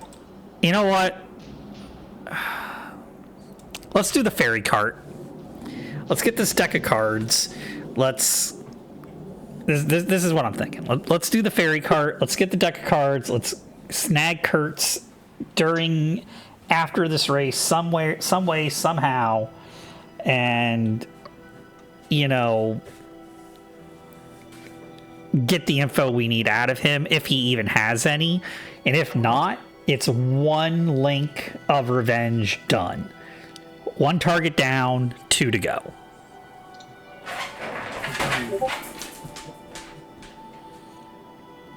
So we have to get a cart, is what you're saying.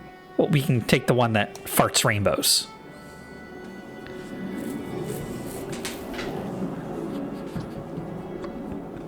And get in trouble with these fairy folk? Only if we lose. We just have to score better than 4th. So And the team is how big? up to 6. So 4 will work just fine. Yep. Then do any of us feel equipped enough, though, to get into any confrontation? Can we just race correctly? We could definitely do that. And the kobolds are going to be passing out gear and items for us to use during the race. So we can disguise ourselves, we can race properly, and then at the end follow Kurtz and get our information if that's the way we want to go, and we'll be a little bit richer for the effort.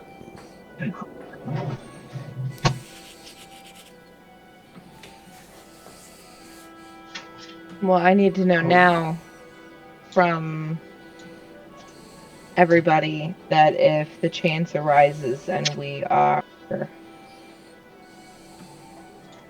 side by side with Kurtz, am I taking the chance to grab him and go? I think if he were to just disappear from his sled in the middle, or his cart in the middle of the race and be flown off, it would be hilarious and fitting. The only question is, do you think you can hold him without the rest of us getting there? And you take care of that by yourself. Yes. And where would there be? Where's a good? Where would we rendezvous? Should be somewhere near to the stadium, but not populated. Depends on where this race is going.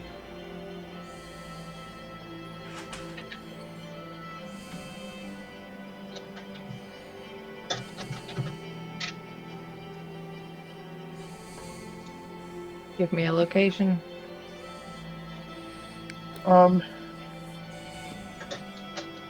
Is there like some sort of warehouse district or something like that near where a place that would suit us near the place where the race is?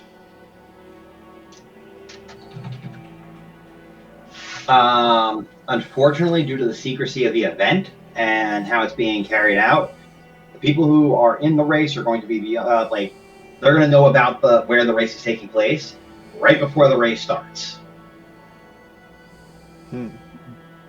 Oh, I see. This way, they can't be beaten to the event and have people.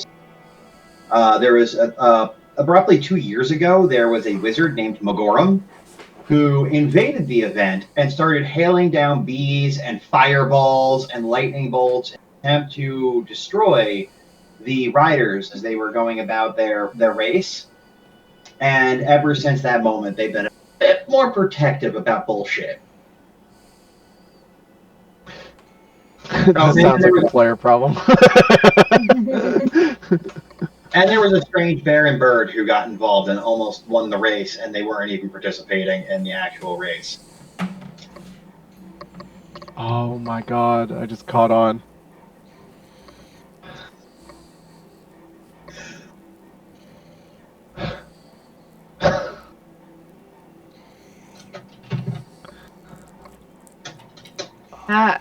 Oh.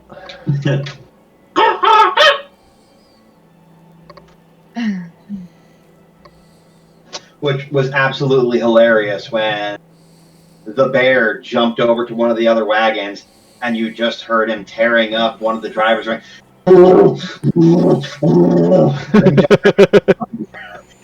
jumping back at his own ride after murdering the guy in the fields.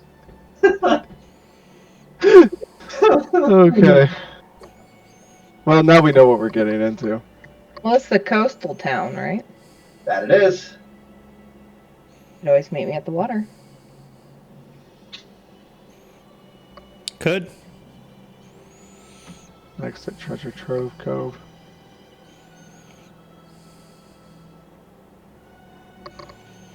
Where the trees and the beach meet. Okay. I like this idea. Somewhere secluded.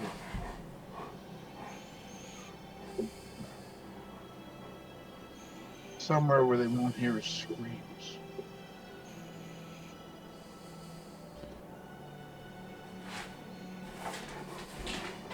All right. How much time do we have before the race is scheduled to begin? We probably won't know that. Unless we're actually in it. Yep. If you talk to one of the drivers, you'll have a better idea on that one. Or if you try to get on board with the with a pixie duster, they might know. Okay. Well, no time like the present. It will give us longer for preparation if we have some idea when it may start.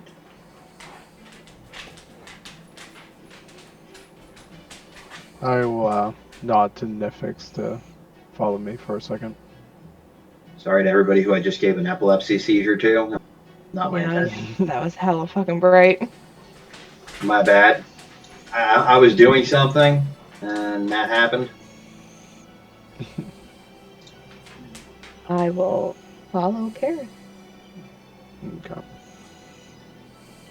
Is there a place nearby that we'd be able to see if we could get like a weapons? Weapons for the event. Weapons for the event, but more just to equip Nyphix with something. There's plenty of dealers who might be willing to trade, and with Okay. outlaws like yourself, as long as you don't bring trouble to their shop, they're not going to care that you're purchasing merchandise. And while you guys are outlaws, the Ravens do still carry name. There are many people who still view the Ravens as heroes and are willing to help you. Okay. And one of those places is the Orion's Belt blacksmith shop. And you step into this very, very warm area. You will see 3 men working. 2 of them young. They look like brothers. Both of them human. They have short brown hair and are currently playing around near the food, which is probably something they've been screamed at repeatedly to stop doing, and it hasn't stopped them. You can probably guesstimate their age somewhere around 15 and 16 to as high as 17. And you see an older man. His body has scars up on his upper shoulders and his arms from working the forge. He's wearing his gloves, taking out some irons that he's got in there currently. He's got just the apron on, no shirt on, and he's got some brown slacks on his boots. As he's pulling things from the forge, you'll hear one of the boys go, well, I know you. Yeah, I found the posters. Yeah, they're on some of the posters. There's 2 of them. That's 20,000 gold. Boys! That's enough. We don't hassle customers like that. And he turns towards you guys and goes, Come on. interesting. What brings an Unkind into my shop? Just to trade for some weapons. Well, you come to the right place. What exactly are you looking for? I gesture over to Nyphix. Do you have any scorpion whips on hand? It's not exactly my forte.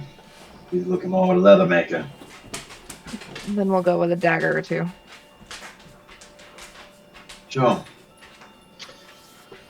He procures 2 daggers off of the wall, hands them over to you. He looks down at one of the kids. He goes, Eric, go get your father. Are you sure? My word to the gods. Just bring me Eridir. Alright. The boy runs out of the shop real quick and heads down the street right. What about you? What are you looking for? I set up that half plate, that +2 half plate, and hand it over to that desk side of it.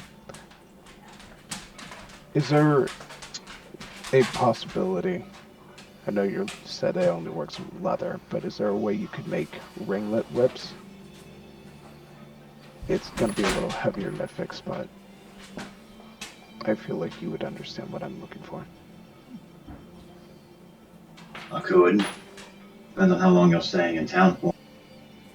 Wouldn't worry about it too much. The boy's father's a leather maker. He'll bring you back something you can use. And he looks inside the armor and he goes, your gambeson's torn in here. We'll fix what? it. The gambeson. It's the inner padding part of the armor. So you... Okay. Thank you. So this looks a bit heavy for you, boy. You look more like you would be suited for lighter armor. Medium at best. Yeah. I don't deny that. Is that what you're looking for? Yes. Alright. He wanders over to the side and starts digging around in a chest that he has that holds a couple items that he's had for sale recently that he's just kind of keeping on the side for when little mannequins will get free so he can hang things up. And he pulls out a breastplate, brings it over, and hands it to you. It's an agile breastplate. Have you used one before? These platings on the inside make it easier for you to move. A little bit faster for you to get around, too. Doesn't hamper your abilities as much, but it'll protect you for what you need. All right. As long as you don't mind being Thank you kindly. a little bit more cramped up. And the boy comes back in. Choosers. Oh, go ahead, sorry. I was just gonna say beggars can't be choosers. The boy comes back in a second or two, and he's got 3 different types of whips on him. And as he presents these whips to you, Nyphix, one is indeed a scorpion whip, one is a bull whip, and one is a leather whip. Paul says you can choose whatever one you want.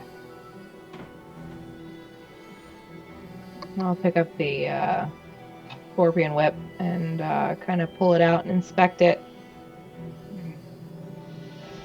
Just kind of give the compliments on its making. He looks at you for a minute, Nyphix, and he goes, is it true? You saved my dad that one time. When he was falling, you came and snatched him up before he hit the ground. I mean, depends. There were several times. Your dad's name was? Well, he took on the name Eridir after a friend, but he used to go by Marco.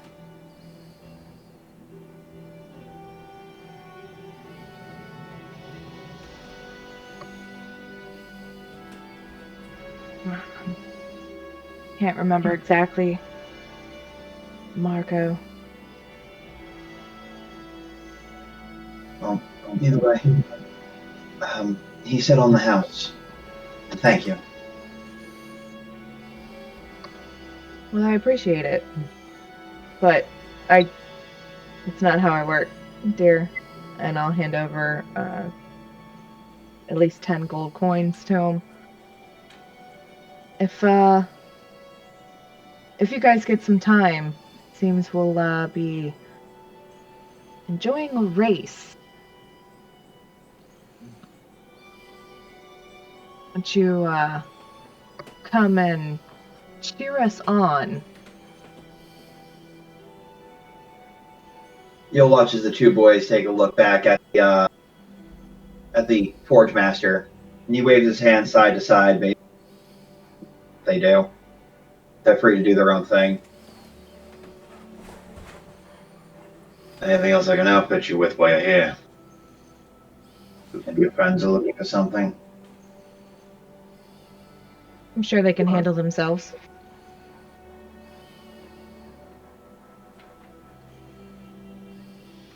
Probably doesn't mean much. It's a crying shame what they did to Vickers. I hope they hang the men that actually did it. It was a Sure, good they man. won't be finding the men that did it.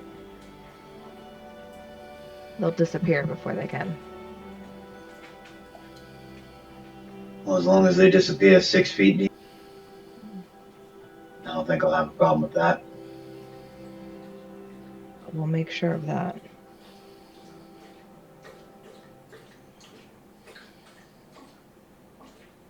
Alright, enough sappiness. Get the fuck out of my shop.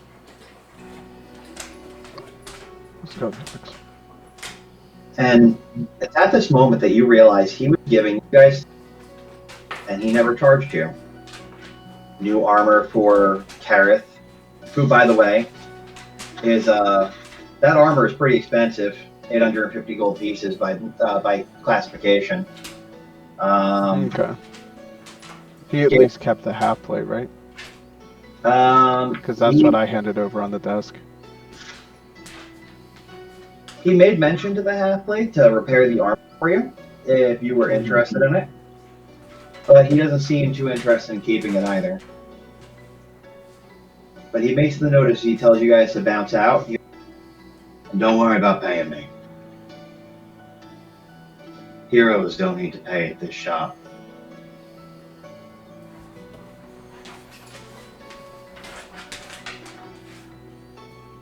It's kindly appreciated.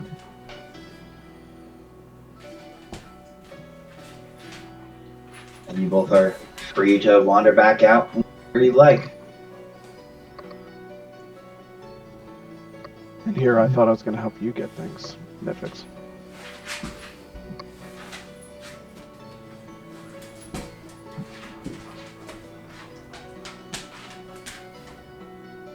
Well, we'll see if we have a few cheering boys in the stand when we race.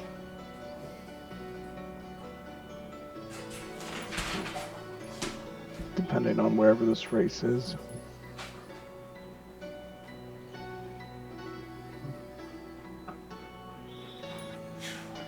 Let's just hope these disguises work because that is a hell of a bounty on our head, Karrith. And I hate to say it, but the moment I take off, that disguise doesn't mean a damn thing.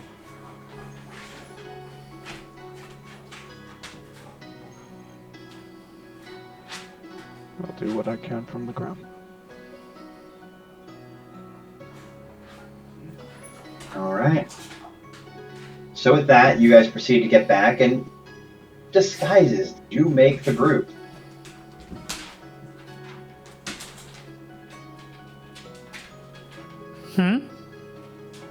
What disguises did you make for the group? Were they just rather plain, or did you like fashion something different for each person? I went with something basically the most common form of dress for the lower income area, like who the racers are going to be, you know, middle, lower class common dress for this town. All right. So nothing that's going to draw attention, nothing flashy, just my standard MO. Be very plain, blend into the background type of clothes. And as you all get squared up and put your disguises on, you approach the pixie duster, I'm assuming. Unless you guys want to get a cart and purchase it yourself. Real quick, what's the weather like here? Is it hot, humid, cold? The weather currently is cold. There is an ongoing stream. It's going to be raining soon, so you can smell the brine in the air. A bit more saline than typical. If you have any type of arthritis or anything, your bones might be being a bit creaky. But you can definitely tell that the wind is starting to pick up a little bit. And you do see that the pixie ducks are kind of getting excited by the change of the air as the clouds are starting to. The air itself, it was the original this temperate change started coming in was a warm spring day for the most part. Not terribly hot or humid, but it was nice. Shorts and t-shirt weather.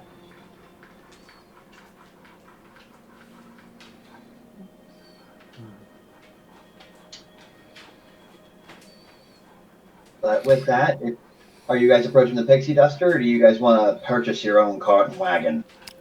50. Yeah, it's 50 gold to enter the race, plus we need the cart, wagon, all that stuff if we were to purchase, along with horses. I don't know that we have the coin for that. Perhaps we should just use the pixie's wagon.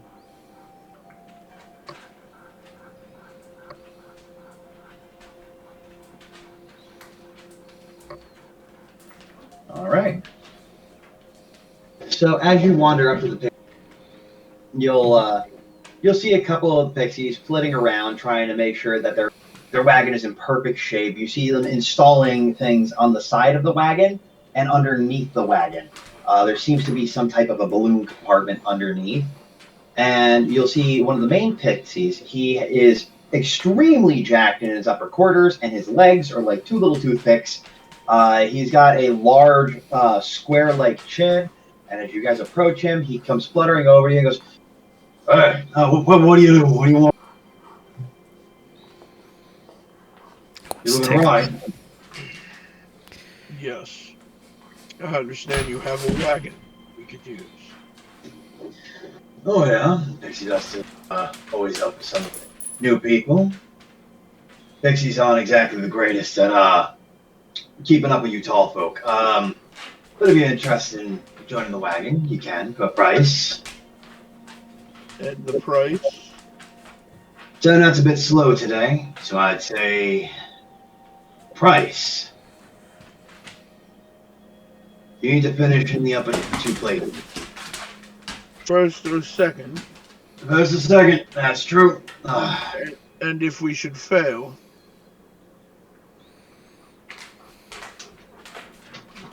Well, before we allow you to have a sampling of your blood, You just cut out, dude, so you go. before you saddle up in our wagon, we'll take a small sampling of blood. And if you fail, we get to call in a favor. Anytime, any place, anything.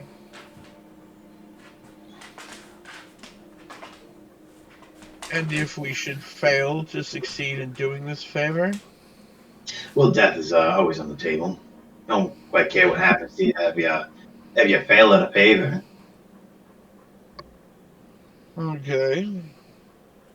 Don't worry. We're I'll nice look guys. back at the group, and I'm like, shall we accept? Don't worry, we're nice guys. We're not going to make you do anything egregious. I'm feeling, in fact, the mood to do something egregious. They can't have Karrith's blood, you know that. Well, they can have it all they want, they just can't touch it.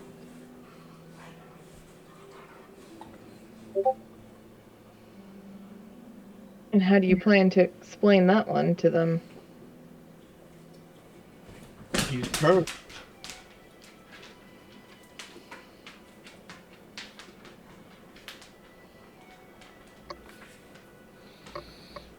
Well, technically, I don't need to be in the race.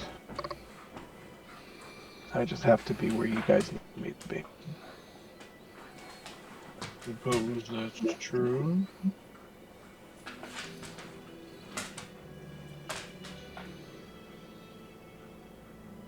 We're always up for another idea of payment, if you're interested. Not everything is blood and guts and gore. You can always give something else. Word or a name, it's just as easy as bond. You're funny. You say I'm funny, but you already gave me his name.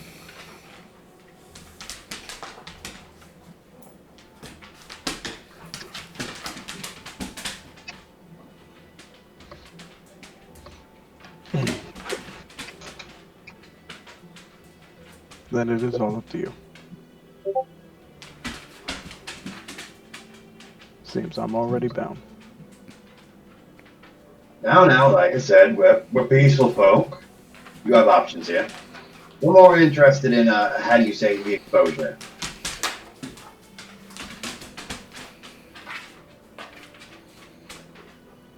Take the dagger off my hip and I nick my hand.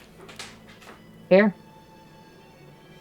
And he'll collect some blood from Nyphix, and that's 2 racers if Karrith wants to surrender his name for it. I'm just gonna kind of shrug and, you know, do the same thing. Like, here you go. Just, I wouldn't, like, ingest that. You have no idea what's in there at the moment, but you might have an awesome, awesome evening if you do. Keep that in mind. We'll keep that one in mind. Yeah. And as for you, our human friend, Me? Well, I pull out a knife and just cut my arm. Take it. oh damn, you're just full of blood. Okay. Oh, and if you have anyone who's in the race who you fancy, I'd tell them to quit because I'm in the mood to kill. Nope. Don't really care about the races. Again, just the exposure. And you watch as he like starts tanking this mason jar back. Just all right. Well, now you're bound.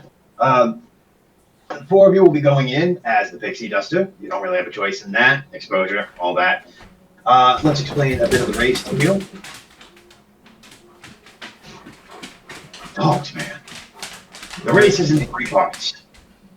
From what we understand, there's a ground, there's an air, and there's a water part. Once you finally finish up all 3 of the races, you'll land on the land on the other side. First flag wins. Keep in mind, the kobolds will be giving out gear as you're going along. Some of the gear is interesting. Don't eat the gear. Some people have learned very hard lessons. Well, the gear is a trick.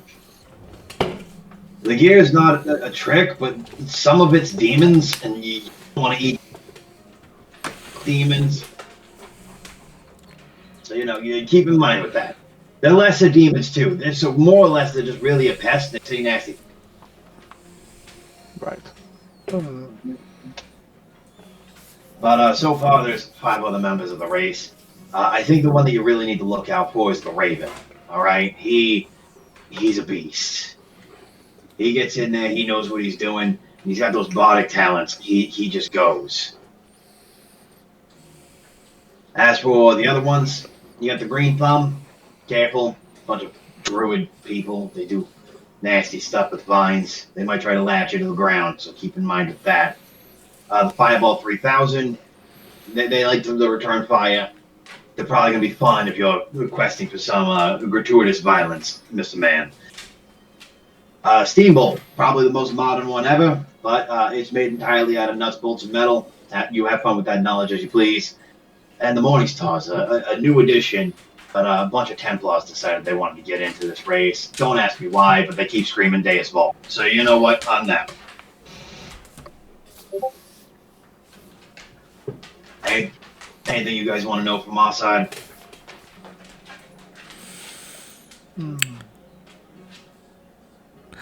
Is there anything that this wagon does that would be different from a normal wagon? So the wagon has 3 modes, obviously, because you have 3 modes of the race. You got your horses. They're going to be out in the front. I know you don't see horses, but I'm going to assure you that there are horses there. And if you look at the front of the cart, you just see the reins are going like this and moving. Yeah, just trust the horses are there, okay? They're there. You cast detect magic. Can I see them? Yeah, you will see horses, but they are not your standard, like, skin and hair horses. These horses seem to have almost a essence to them, as if they were carved out of tree bark. There are runes going about their their snouts and down the sides of their faces. Their eyes are made of gemstones. The hair on their heads looks like it is almost like a spore mound that is soft and very, very long, like almost unkept grass. But they look as if they were crafted themselves from magical trees. And occasionally, when one of them stomps the ground, you'll see a green burst of flame come out from underneath their hooves. Interesting equines you had there. They're made from mythwood. Very, very strong stuff. Almost akin to Sylvan living wood, but a little bit different. When you hit the air, just go off the cliff. Faith is the best method. We have the wings on there. Hopefully you guys know what you're doing in the air and how to fly. Ride skills are definitely handy, but fly skills are usually the best for that type of environment. Next up, you have the water portion. When you land in the water, you're going to have the raft appear, and the horses are going to start. With that one... Again? Huh? Say that last little bit again. You cut out. When you hit the water, the raft is going to deploy. The horse, you're going to start kicking. Now again, ride checks are good here, but swim checks are key. So remember, on grass, ride, air, fly, anything blue, go with the swimming dudes. All right? That's going to be your best checks to make sure you're getting higher in the race and going faster. So ride, fly, and swim. Ride, fly, swim. Good idea. Also, keep in mind, the Pixie Duster is attuned to the life total of all of the riders. Which means as the card is being hit, your lives are getting decremented. And when your lives hit 0, you're still going to be alive and breathing, but the card's going to start going down. What happens at that point in time? Saren Ray help you.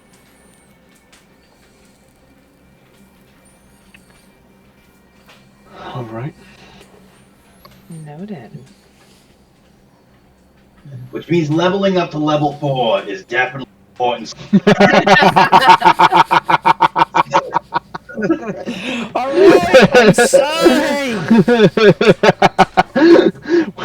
Don't worry, it'll continue to be a running joke until you finish. Yep. If we're off just by a D6 of HP, we'll know. It's one of those things where the wagon gets taken out, and you're like, man, if only we had 3 more hit points.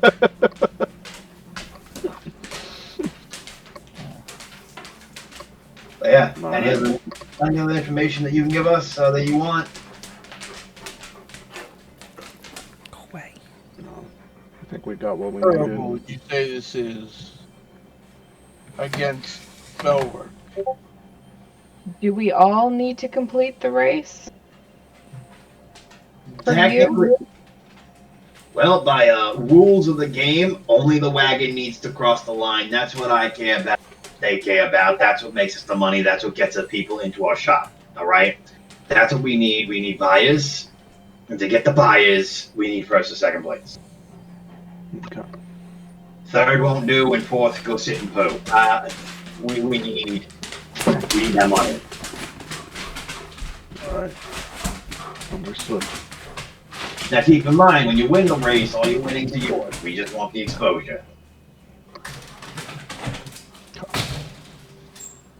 I feel like that's a fair deal. Does anyone have a problem with this? No. I also unfogged the map. It is sitting to the upper part of the green area where I had you guys prior. So if you just follow my piss trail off the map this way, you will encounter the names of the riders, yours included. Yeah.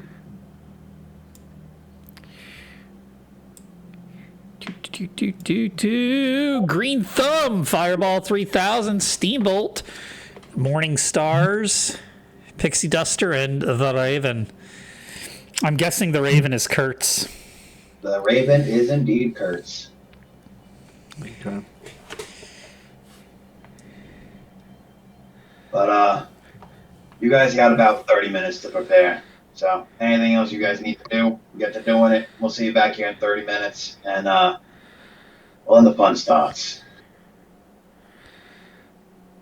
All right. Okay. I go to the nearest general goods shop. All right.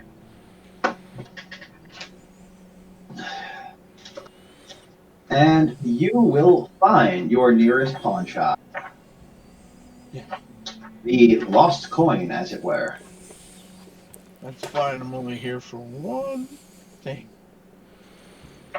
And I would like oh, go ahead. around 20 flasks of oil. The guy looks at you for a second. He goes, Are you reheating your house? Like, why do you need that much oil? No, I intend to heat others' homes. Oh, small business. I can appreciate that. Yeah, you could call it small business. Oh, no problem. I need these in glass vials. Well, I mean, you wouldn't want them in much else. If you put them in a water skin, it's just going to dry out your water skin. And if you put it in wood, well, you're going to lose most of your oil, of course, obviously. We could do something with metal, but if you're suggesting glass, it's going to be a bit more expensive. But you're also buying in bulk, so I'll take that into consideration. No, I just need them to. Oh, I need a section of cloth, also approximately maybe 10 feet long. Something. Cleaning the oil, yeah. I got you. Yeah, something that'll clean things up beautifully. We'll make sure to get you the hempen cloth, because the hemp cloth That sounds porous, like it would absorb. That's beautiful. If you could bag that up and ring it up for me, I'd appreciate it. Absolutely. That'll be 4 gold pieces. You got it.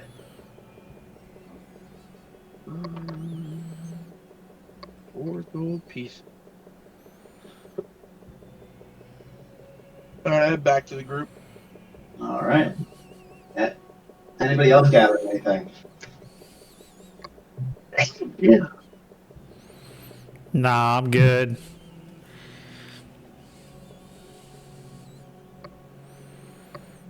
All right. I think I'm good as well. I'm just gonna look at everybody and go, look. As soon as I grab him, I swear to God, if you guys don't come in first or second, and I found out I'm bound to some fae. The fae you won't have to worry about. You better finish that race.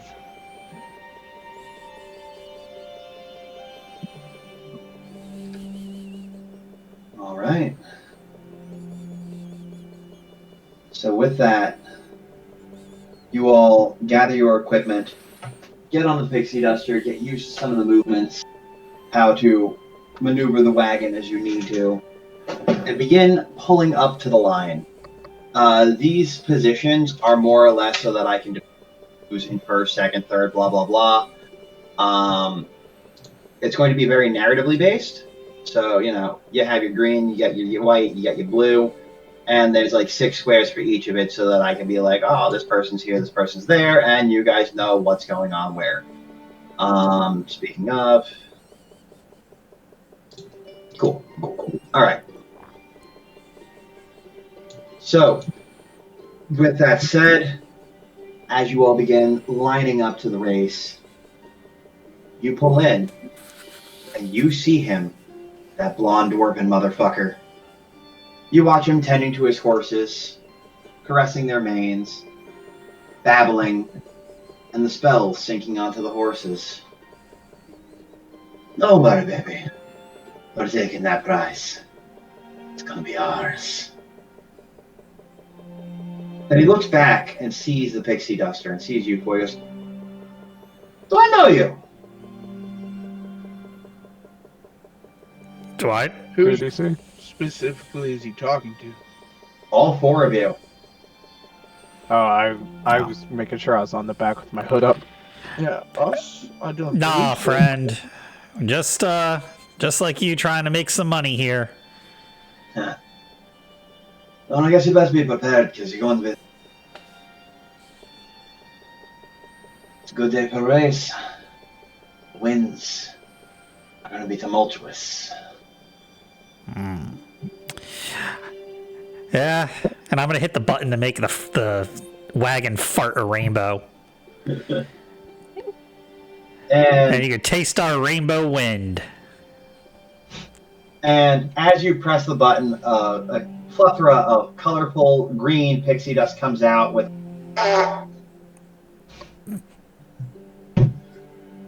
And you'll see as he kind of cracks a smile at it, he goes, sold yourself for a bit of cash. I can appreciate it. All right. He climbs up on top. He goes, "May the best man win." And you'll watch as this woman comes out, this tiefling.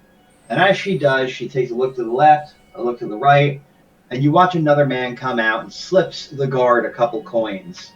And that guard walks away for the briefest of seconds to allow the tiefling woman to touch the side of the wall, and a portal opens up. Step on through. And remember, once you get to the starting line, the race will begin. Just start going. With that, first one through is the green thumb. Then the steambolt. And the fireball. And the raven. The morning stars. And then yourselves. And as you enter out onto the other side, you will see that these wagons have all hit their pace and their stride. And as you're exiting out of the tunnel, you just hear, "Go!" And you are off to the races. With that said, it is 11:05. I see Duality is yawning like a motherfucker. I'm always yawning like a motherfucker. You could ignore that.